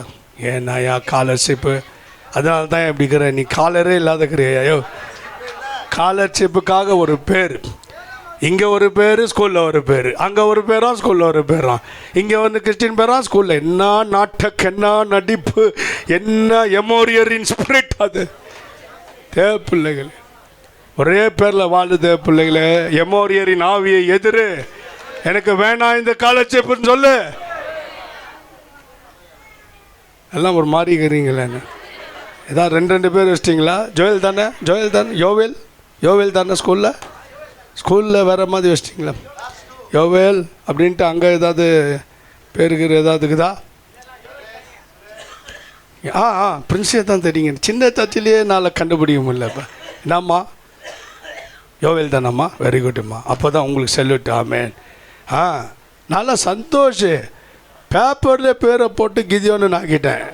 எங்களுக்கு வேணாண்டா, எங்களுக்கு ஸ்காலர்ஷிப்பு மூக்கல்ல எங்களுக்கு வேணாம், எங்களுக்கு பச்சை பயிர் வேணாம், எங்களுக்கு 3 கேஜி கல்லமாம அரிசியும் வேணாம். இயேசு போதுமே. எந்த நாளிலுமே, என் நிலையிலுமே, எந்த வாழ்விலே இயேசு போதும். எமோரியர் ஸ்பிரிட் எங்களுக்கு வேணாயா. Very good. வாலிப பசங்க அப்படி சொல்லணும். கல்யாணம் வாங்கும் போது டவுரி வேணாயா, எங்களுக்கு வரதட்சணை வேணாம். எங்கள் அம்மா கேட்குற, வாய மூடு அம்மா, வாய மூடு, சுமார் ஷட் அப். நான் ஜித்தா சொல்ல, வசந்தி, எங்கள் வசந்தி சொல்லு, உங்ககிட்ட நான் வரதட்சணை வாங்கினேன், அம்மா சொல்லணும், அவங்க அம்மா சொல்லணும் கத்தணும், இல்லையான்னும். என்ன தாக்கத்து பார், அப்படி நிற்கிறேன் பார். இந்த கட்டெல்லாம் வேற யாருக்கும் இல்லை. உட்கார வச்சு ஒரு ஹீரோ ஆண்டா வாங்கிட்டாங்க, அவர் மாப்பிள்ளை போவார். இப்போ எதில் போய் நிற்கிறாரு, ஹீரோ ஆண்டா வாங்கிட்டாயம். சொல்லுமா, அந்த மாதிரிலாம் பண்ணனாமா? ஒரு தங்க செயின் கேட்டானாமா? ஏதாவது கேட்டால் ஃப்ரிட்ஜு கொடுத்தா தான் நான் நேற்று பண்ணேண்ணா. மெய்யாகவே அந்த நாளில் என்கிட்ட காசு இல்லை, நான் கையில் பணம் இல்லாத ஆகிட்டேன். அதனால் ஒன்று கேட்டேன், நீங்கள் ஒன்று பண்ணுங்கள், இந்த மண்டபத்துக்கு பாதி காசு கொடுங்க, நானும் கொடுக்குறேன். மையாகவே இப்போ கூட அந்த காசு இருந்தால் அதை கூட சொல்லியிருப்பேன், பொண்ணை கொடுங்க, சும்மா கல்யாணம் பண்ணி வாழ்ந்து காட்டுறோம் பாருங்க. உண்மை இதெல்லாம், பொய்யெல்லாம் கிடையாது. இல்லைன்னா அந்த அம்மா என் வாயை மூடுவாங்க, அது இருக்குது, அது என் வாயை மூடு. சட்டாப்புடுறா டேய், இங்கே வரதட்சணை வாங்கிட்டு என்ன பேச்சு பேசுகிறா நீ ஏஞ்சி போயிடும். அது என்ன பாரு, அவங்கள 2 பேரையும் வச்சு கெட்டாக தான் பேசுகிறேன். நாம ஒன்றும் பேரம் பேச, ஒரு நாளும் போயிட்டு உங்கள் அம்மா கிட்ட 5000 ரூபாய் வாங்கினுவா, 10000 வாங்கினுவான்னு சொல்ல. ஆனால் அவங்களே எனக்கு குத்துக்குறாங்க, சொல்லு அள்ளியே குத்துக்குறாங்க. தாப்பா என் மேலே அனுபவம். நானும் அவங்கக்கிட்ட கேட்கலனாலும் தான் கட்டுக்கட்டாக கொடுக்குறாங்க. வேணாம்மா ஏம்மா, நான் சொல்லிக்கிறேன், அதை கேளு, வேணாம்மா இல்லை அவங்க மேலே பிரியப்பட்டு தராங்க. ஒரு நாளும் போய் 40000 ரூபாய் 50000 ரூபாய் எத்தனைவான்னு சொல்லலை. ஆனால் அந்த அம்மாவே எனக்கு தராங்க, புரியுதா? ஓ நீங்கள் தராதிங்க, இஷ்டப்பட்டு ஏதாவது அப்படி கூட நான் பேசலை. அந்த டைலாக் சொல்லல, அந்த டைலாக் இல்லை. சிலெல்லாம் சொல்லுவாங்க, டவுரிலாம் வேணாம், ஓ பொண்ணு நீ எதையாவது பார்த்து அனுப்பு, ஷட்டப் எமோரியர், அந்த மாதிரி கூட சொல்ல. நான் சொல்லுமா அப்படி பவர் வரும் செய்தியில். எமோரியர் ஆவி கேடன்ல, புரியுதுங்களா? அந்த நேரத்தில் மட்டும் என்கிட்ட வந்து காசு இப்போக்கிறது இருந்தால் நான் சொல்லியிருப்பேன், அம்மா மண்டபத்துக்கு கூட வேணாம், சாப்பாட்டு கூட வேணாம்மா, பொண்ணுக்கு காசு வரைக்கும் நம்மளை காப்பாற்ற போதும், அதுக்கு நம்ம ஏன் பேரம் மனுஷனும். அதுதான் கிறிஸ்டியன். ஹல்லேலூயா. இப்போ இருக்கிற கிறிஸ்டின்லாம் என்ன பண்ணுறான், லாஸ்ட் வரைக்கும் காப்பாற்றணும். என் பையன் வந்து என்ன படிச்சிருக்கிறான், என் பையன் 7வது படிச்சிருக்கிறான், 4 முறை ஃபெயில் ஆயிருக்கிறான். 4 முறை ஃபெயில் ஆகுதுக்கு அது வந்து ஸ்கூட்டர் கேட்குதுமா. ஒருத்தர் ஸ்கூட்டர் கேட்டுன்னு சண்டை போட்டு நான் சொன்னேன், நீ என்ன பச்சேன்னு கேட்டேன். பொண்ணு பார்த்தா 12வது பச்சது, பையன் 8வது. நான் சொன்னேன், உனக்கும் அதுக்கும் 8வது, நீ 8வது, அது 12வது. உனக்கு ஏண்டா கார், யாரை கேட்கிறாய் கார்? நான் இந்த மாதிரிலாம் பிரசங்கம் பண்ணக்கூடாது யோசிக்கிறேன். அது திடீர்னு நடுவில் அப்படி ஆகி போயிடுது. என்ன பண்ண, நான் பாட்டுக்கு நான் பேசவே கூடாது, சைலண்ட்டாக பேசி சைலண்ட்டாக உங்களெல்லாம் யோசிக்க வச்சு அனுப்பலான்னு தான் பார்க்குறேன். முடிய மாட்டேங்குது தேவ பிள்ளைகளை. பேசாமீன்றியா? எமோரியரின் ஆவி உன்னை விட்டு துரத்து தேவ பிள்ளைகளே. புரியுதா? பெருமை வரக்கூடாது. 2வது என்ன வரக்கூடாது? இல்லை பெருமை வரக்கூடாது, பேரம் பேசக்கூடாது. என்னது? டவுரி பேசாத. அப்பப்போ பர்த்டேக்கும் தீபாவளிக்கும் கிறிஸ்துமஸ்க்கும் அம்மா வீட்டுக்கு போயிட்டு வரும்போது ரிங்கு போட்டுன்னு வந்துருமா, ரிங்கு மட்டும் போட்டு வந்துருமா. அப்படியே பேத்திக்கு அவங்க வந்து கோல்டில் ஒரு அண்ணாக்கயிறு போட்டா அவங்க நல்லா இருப்பாங்கம்மா. வேற என்ன கேட்டுற போறேன் என் மாமியார, வேற என்ன கேட்டுற போறேன்? எமோரியரின் ஆவிகளே, மனம் திரும்புங்கள், மனம் திரும்ப. உனக்கு பொண்ணு கொடுத்ததே தப்பாகி போச்சு. கர்த்தருடைய நல்ல நாமத்துக்கு மகிமை. ஆனால் இப்போ இருக்கிற பொண்ணுங்க வேற மாதிரிப்பா, அது அவங்களே தாக்கிடுது. சரி, அது இப்போ நம்ம எடுக்கக்கூடாது. அல்லேலூயா. ஏமாந்தா அது வேற மாதிரி பண்ணு. கர்த்தருக்கு ஸ்தோத்திரம். உண்மையாக இருந்தால் பரவாயில்ல, புரியுதுங்களா? தேவனுக்கு மகிமை. எமோரியர் என்பது பெருமை, வரதட்சணை. வெமோரியன் என்பது அப்பப்போ அம்மா வீட்டுக்கு அனுப்பி ஏதாவது வாங்கி வருவது. டாக்ஸ் போட்டுனே இருக்குது, வருஷம். உன் அக்கா காட்சி வாங்கிட்டா பாரு, நீ இப்போ போய் வாங்கு. அவள் வாங்கிட்டா, நீ போய் வாங்கு. சும்மா பேன் பார்த்துருவாங்க அந்த வீட்டை. வாங்கி வாங்கி வாங்கி வாங்கி. தேவ பிள்ளைகளே, இந்த எமோரியரின் ஆவி உன்னை விட்டு போட்டோம். ஐயோ, என்னுடைய சொத்தெல்லாம் போயிடும் போல இருக்குது. போட்டோம், பரவாயில்ல. அல்லேலூயா. கர்த்தருக்கு மகிமை. எமோரியர் இல்லாத மாப்பிள்ளைகள் எழும்புவார்களாக. நீங்க தான் நெக்ஸ்ட் அரிதா அவங்க வாங்கிட்டு என்ன கற்றுறாங்க பார்த்தியா? அல்லேலூயா. என்ன இது ஜோசப்பண்ணா மனசில் வைங்க. என்னக்கா ஃப்ரீயாக போனீங்க? Shut up your mouth. Hallelujah. யாராக இருந்தாலும் விட மாட்டேன், நீங்கள் சைலண்டாக தான் விட்டுருவேன். கத்துனீங்க அவ்வளோ. அக்கா ஃப்ரீயாக போனீங்க. கிதன் பெருமெல்லாம் வர முடியாது இதே பிள்ளைகளே.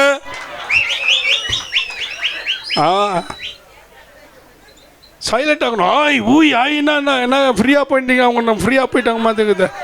வாங்கிட்டு என்ன பேச்சு பார்த்தியா? ஓ ஏய்னா தேவ பிள்ளைகளே, சில நிறைய பேருக்கு என்ன ஆசை, எல்லாருக்கும் என் புகழ் வரணும்னு ஆசை. அந்த மாதிரி வாழணும். சர்ச்சில் கூட ஐயா உங்களுக்கு வர கணம் எங்களுக்கு வரட்டும், வா 2:30 மணிக்கு வந்து ஜெபம் பண்ணு, எனக்கு ஈக்குவல் கணம் கேட்குறாங்க. என்னையா நீர் மாற்றம் உங்களுக்கு மாற்றம் கணம், வா. அரை ஜீவன் குத்த மாதிரிமா இந்த ஊழியத்துக்கு வெறும் பேசுகிறேன்னு நினைக்காதீங்க. ஒருத்தர் எப்படி தான் சண்டை போட்டுருந்தார், எல்லாம் உங்களை தான், எல்லாம் உங்களுக்கு பேர் தான் வருது, நம்ம பேரே வர மாட்டேங்குது. நான் சொன்னேன் ஒரு 2 மாதம் 5000 கூட, இத்தனை வருஷம் ஊழியத்தில் எவ்வளோ கொடுத்துக்கிறேன்னு கேட்டேன். 1000 ரூபாய் கூட கொடுத்ததில்ல. 1000 ரூபாய் கூட கொடுத்து உண்மையாக தேவ பிள்ளைகளே, அதே புகழ் எனக்கு வேணுன்றாங்க. யோசிங்க, அதே புகழ் நான் செய்கிறதெல்லாம் செய்வியா? வா கமான். என்ன மாதிரி உபவாசிப்பியா? வா. என்ன மாதிரி குடிப்பியா? வா. என்ன மாதிரி ஜபிப்பியா? வா. என்ன மாதிரி ஆலயம் உட்காந்து அனுப்பியா? நான் எம்மோரியர் இல்லாத வாழ்ந்து கொண்டிருக்கிறேன். நீங்களும் வாழுங்க. அடுத்த சந்ததி எலும்பட்டும். அடுத்தவங்க கல்யாணம் பண்ணுறவங்க எலும்புங்க. சொல்லுங்க, கல்யாணத்தில் முன்னாள் நிற்க நில்லு பேரம் பேசுறதுலாம் வேணாம். மண்டபம் பேசுறியா பேசிக்கோ, சாப்பாடு 2 பேர் பாட்டி அளவு தான், வேறு எதுவும் கேட்க மாட்டேன். அம்மா வாய் மூட்டு எதுவும் கேட்காத. ஷட் அப் யுவர் மவுத். எமோரியன் ஆவி வராத வரைக்கும் ஜெபம் பண்ணுறேன்னு சொல்லிட்டு போயிரு. என்னவோ சொல்கிறானே எமோரியர்ன்றானேன்னு. அப்படின்னா என்னங்க? பெருமை.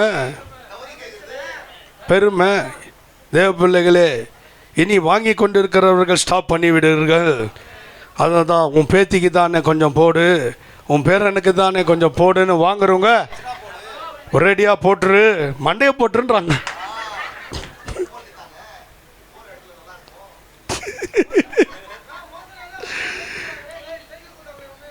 அப்படியா தெரியலப்பா. எல்லாத்தையும் எல்லாத்துக்கும் மொபைல் தூக்குறீங்க, கை தூக்கி இப்போ உங்கள் பேருக்கு எடுத்துக்கிறீங்க. சும்மா இருங்க. ஃப்ரீயாக கல்யாணம் பண்ணிட்டீங்க மீனாட்சிக்காவை. ஐயா சைக்கிள் அதான் அந்த காலத்து வரதட்சணை, அந்த காலத்து வரதட்சணை ஐயா மோசம் ஐயா. உங்களுக்கு ஹெலிகாப்டராக கொடுப்பாங்க.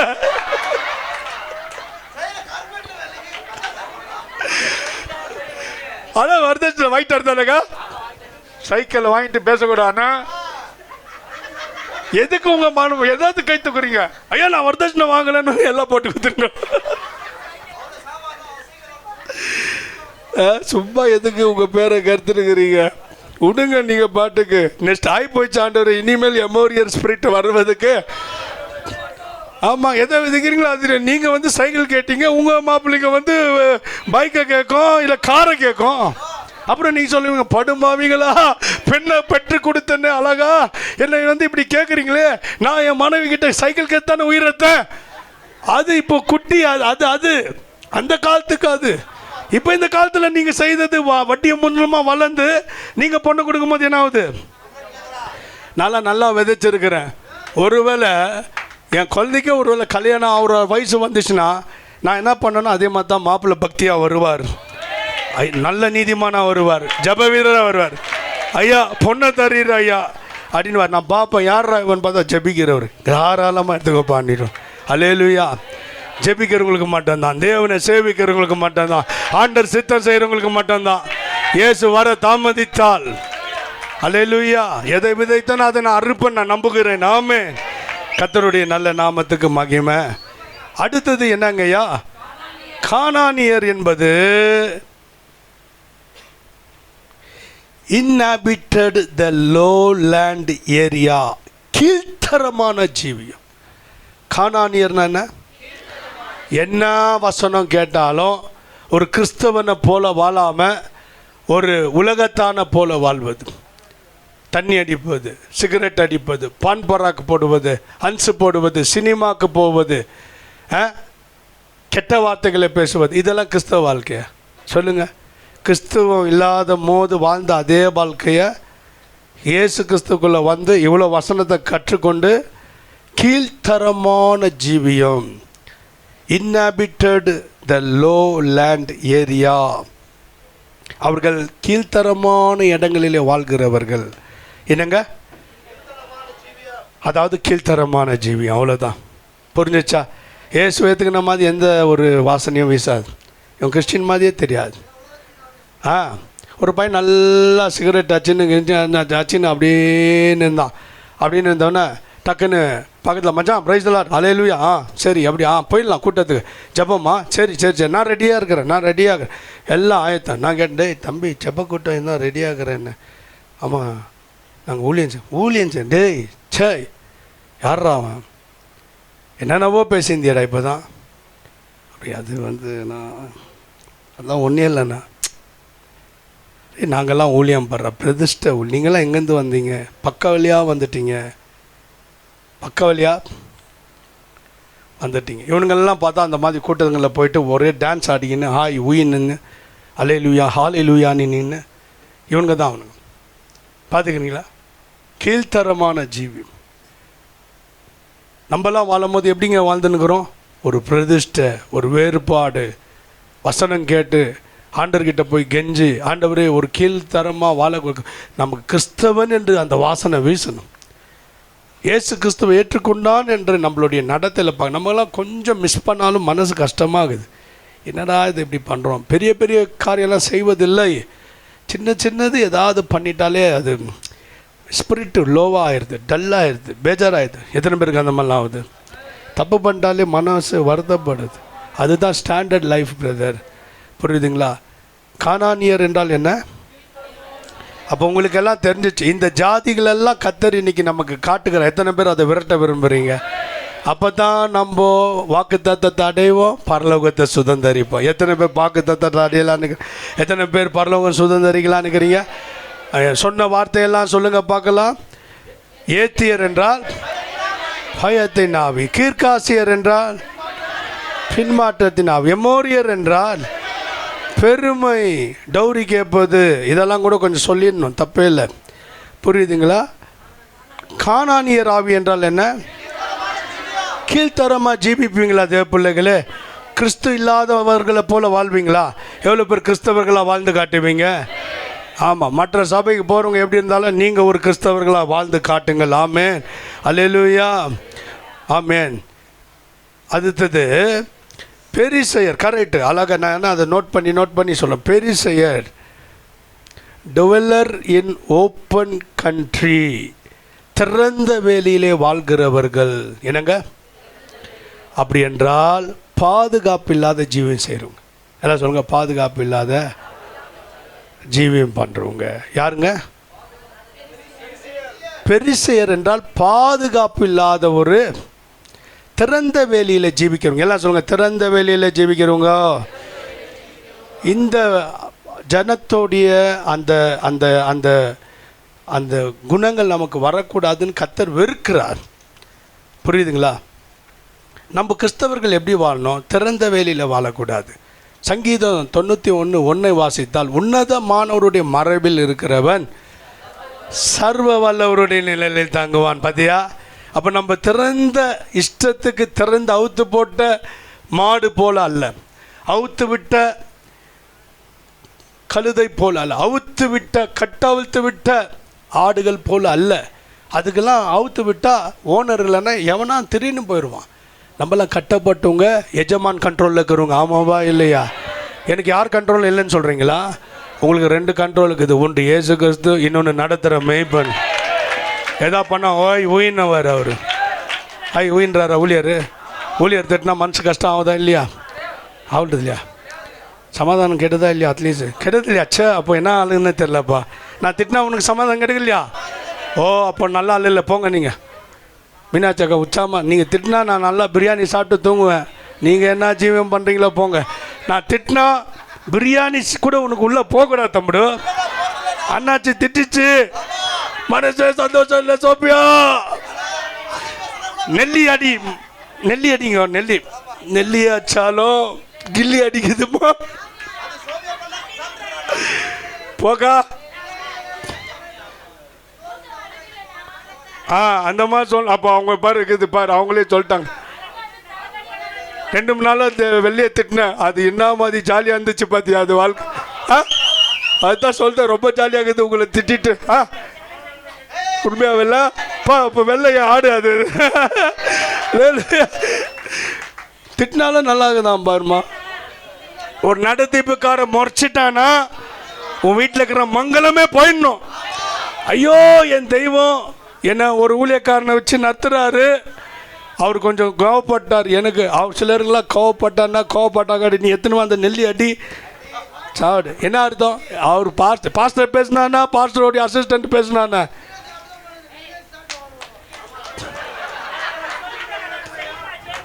சரி, கூட்டம் முடிஞ்சானே உங்கள் சண்டையை நீங்கள் ஆரம்பிக்கலாம். கண்டிப்பாக எனக்கு டைம் இல்லை.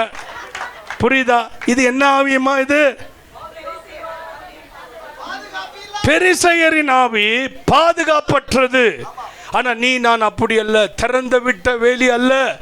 திறந்த விட்ட வேலி அதாவது வேலி இல்லாத பயிர்.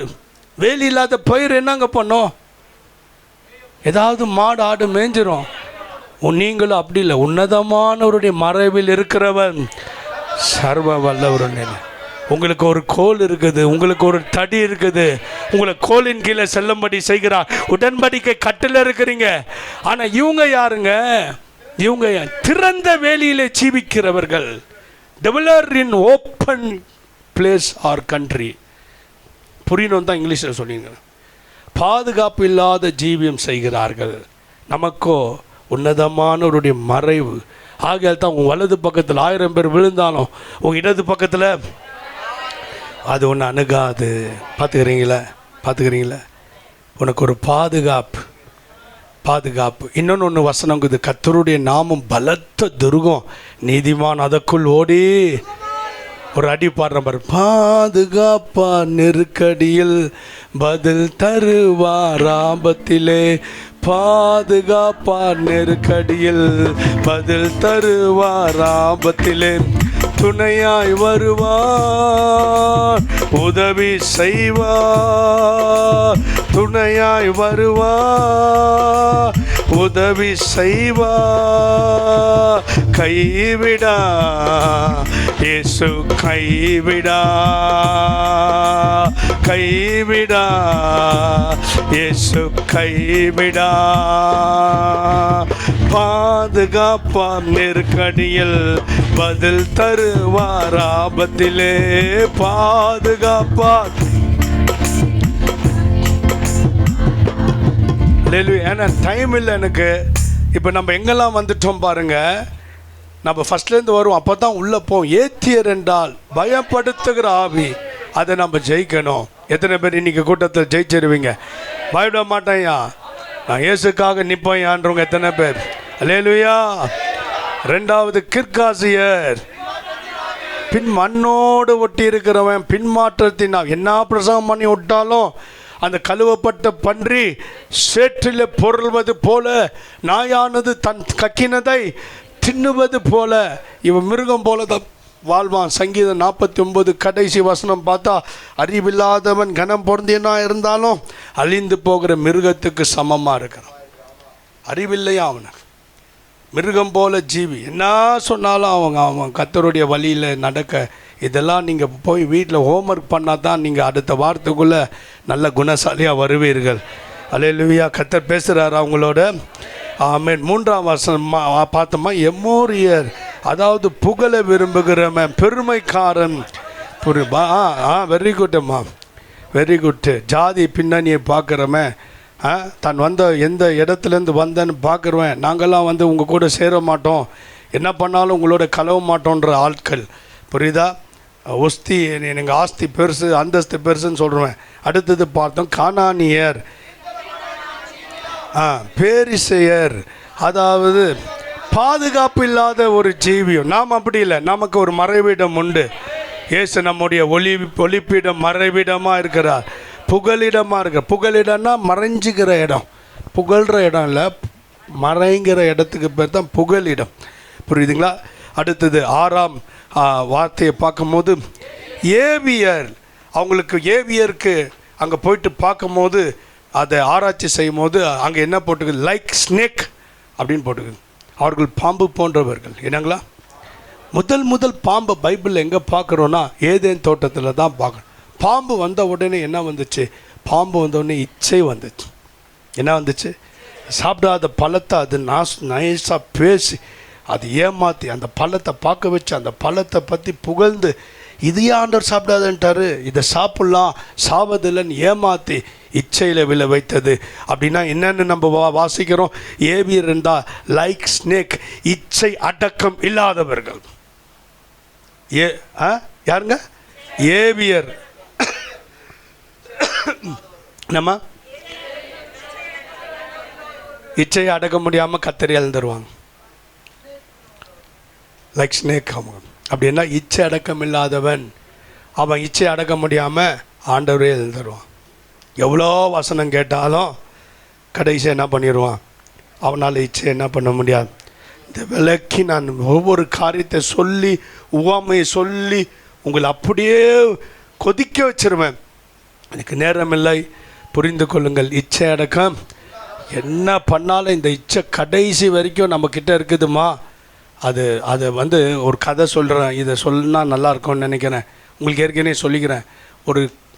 ஒரு வேட்டைக்காரன் வேட்டைக்கு போகும்போது ஒரு புலிக்குட்டி காலில் அடிபட்டு அங்கே தடுமாறி கொண்டிருந்து மற்ற மிருகங்கள் அந்த நரியெல்லாம் அதை அட்டாக் பண்ண வருகிற நேரத்தில் அதை காப்பாற்றி வீட்டுக்கு எடுத்துன்னு வந்து அவன் வீட்டில் வளர்த்தானா.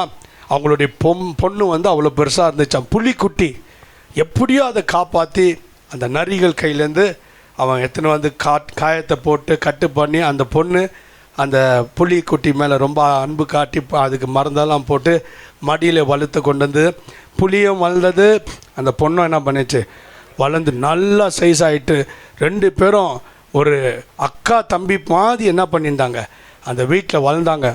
அதுக்கும் பிளேட்டில் சாப்பாடு, இதுக்கும் சாப்பாடு நல்லா.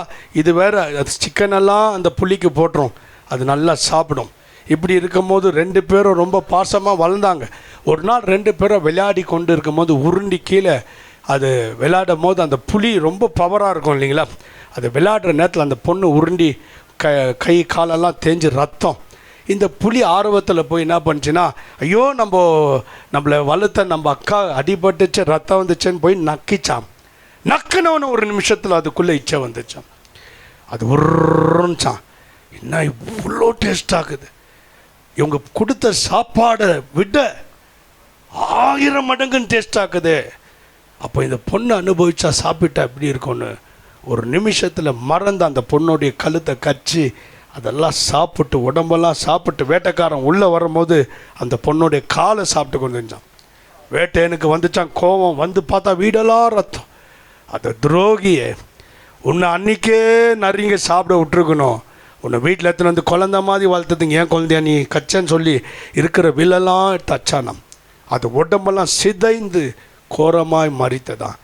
துரோகி சாவு என்று சொல்லி குற்றுயராக விட்டு துடிக்க அதை சாகிறத பாட்டானா. வேட்டையன் சொன்னானா, என்னத்தான் வளர்த்தாலும் அது புத்தி மாறாது. தேப்பிள்ளை என்னத்தான் நம்ம ஞானசானம் எடுத்து எவ்வளோ வசனம் சொன்னாலும் திடீர்னு ஒரு இச்சை வந்தால் நம்ம புத்தியே மாறி. திடீர்னு பார்க்காததை பார்த்துட்டா நம்ம எல்லாம் ஒரு நிமிஷத்தில் என்ன பண்ணுறோம், கர்த்தருக்கு துரோகம் பண்ணிட்டு இச்சையில் விழுந்துடுறோம். ஏபியர் என்றால் என்ன, இச்சை அடக்கம் இல்லாதவர்கள், லைக் ஸ்னேக், பாம்புடைய வஞ்சகத்தில் விழுகிறவர்கள். கடைசியாய் எபூசியர். எபூசியர் என்று சொன்னால் அந்த இவங்களை மட்டும் கொஞ்சம் விளக்குறேன், கவனமாக கேளுங்க. நியாயாதிபதி யோசுவா புஸ்தகம் 15:63. சீக்கிரம் இதை மாத்திரம் விளக்குறேன். ஏன்னா ஆண்டவர் என்ன சொன்னார், இதை எல்லாத்தையும் என்ன பண்ணணும், கவனமாக கேளுங்க, எல்லாத்தையும் என்ன பண்ணணும், நீங்கள் அழிக்கணும், முறியடிக்கணும்னாரு. அந்த இஸ்ரவேல் ஜனங்க கர்த்தர் சொன்ன எல்லாரையும் அழிச்சிட்டாங்க, ஒன்றை மாற்றம் அவங்களால அழிக்க முடியல. அதை பாருங்கள், அதை வாசிங்க. 15:63. 15:63. சீக்கிரம் யோசுவா 15:63. யோசுவா 15:63.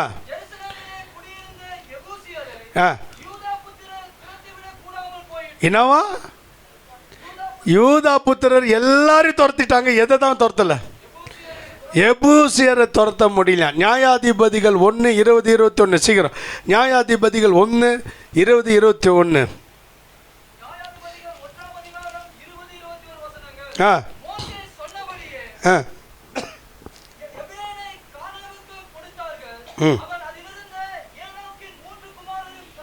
மூன்று குமாரரையும் துரத்தி விட்டான்.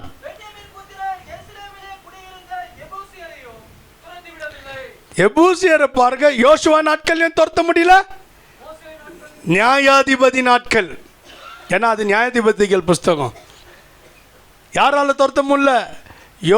யோசுவா மோசைக்கு அப்புறம் வந்தவருப்பா.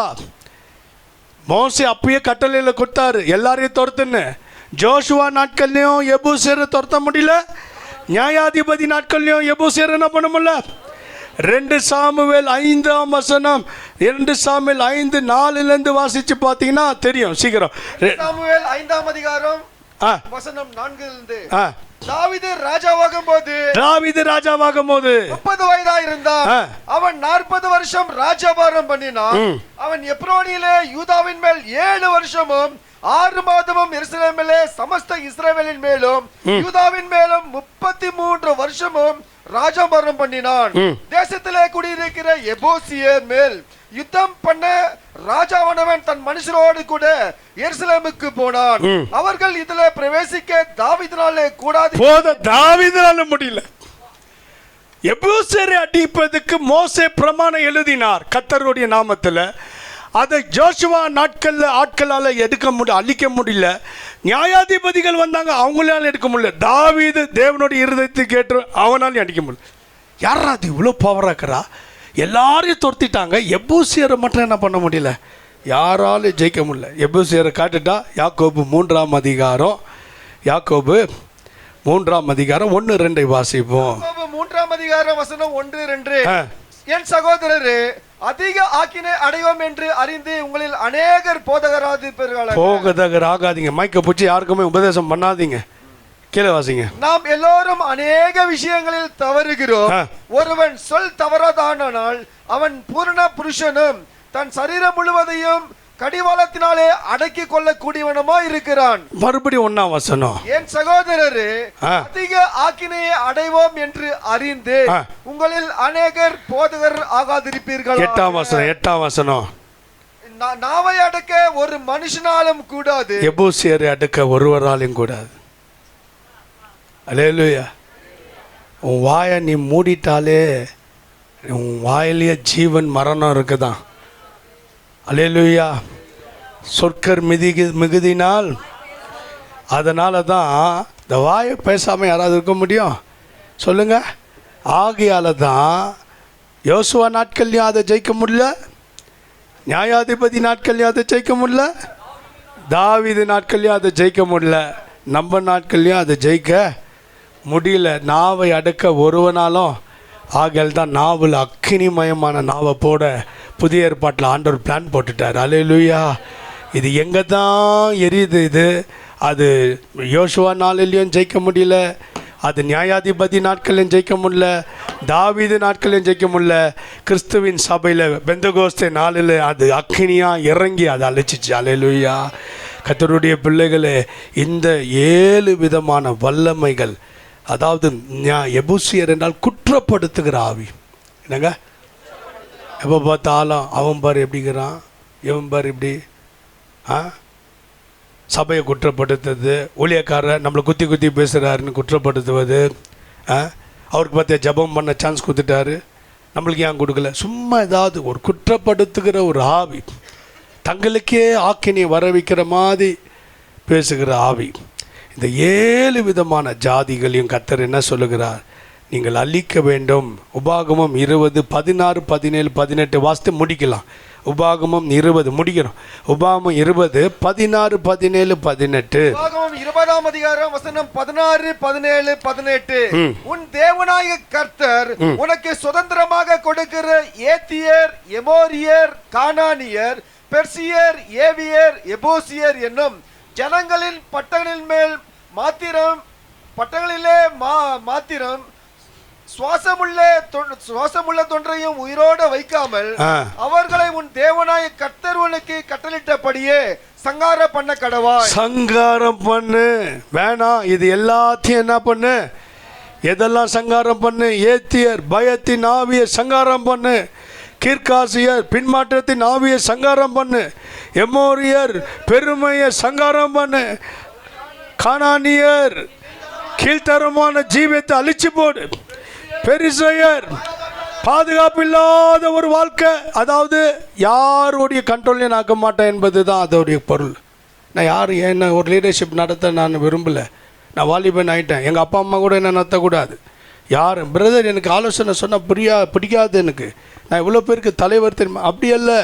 ஒரு சபைன்னு வந்தால் ஒரு பாஸ்டர் ஒன்று ரூல் பண்ணி தான் ஆகணும். அல்லேலூயா. மேய்ப்பன் இல்லாத ஆடாக இருக்கவே கூடாது.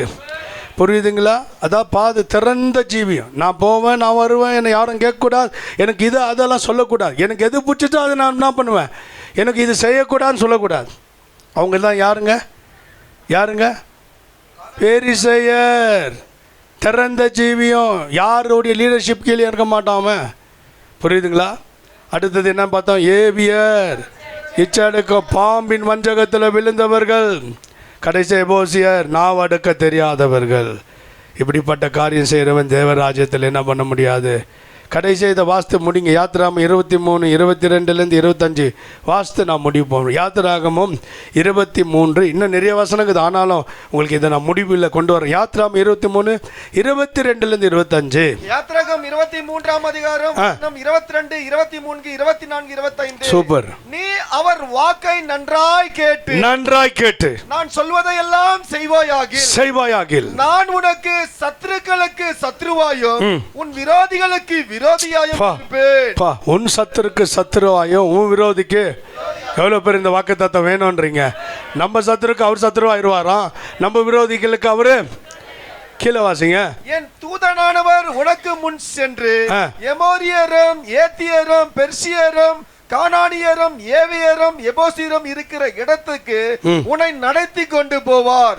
அவர்களை நான் அதம் பண்ணுவேன். அவர் பிடிக்காது, இதெல்லாம் இந்த ஜாதியை பிடிக்காது. இது ஜாதி இப்படிப்பட்ட பழக்கம் உள்ள ஜாதி, இப்படிப்பட்ட வாழ்க்கை உள்ள ஜாதி. ஆகியால் அர்த்தம் பண்ணுவேன். நீ அவர்களுடைய தேவர்களை பணிந்து கொள்ளாமலும் சேவியாமலும் அவர்கள் செயல்படி செய்யாமலும். பத்தியா, அவங்க செயல்படி செய்யாமலும். ஏத்திரன்னா மிரட்டுறவன், பயம் கொடுத்துருவான். அவன் இஸ்ரவேல் ஜனங்கள் என்ன பண்ணுவான்?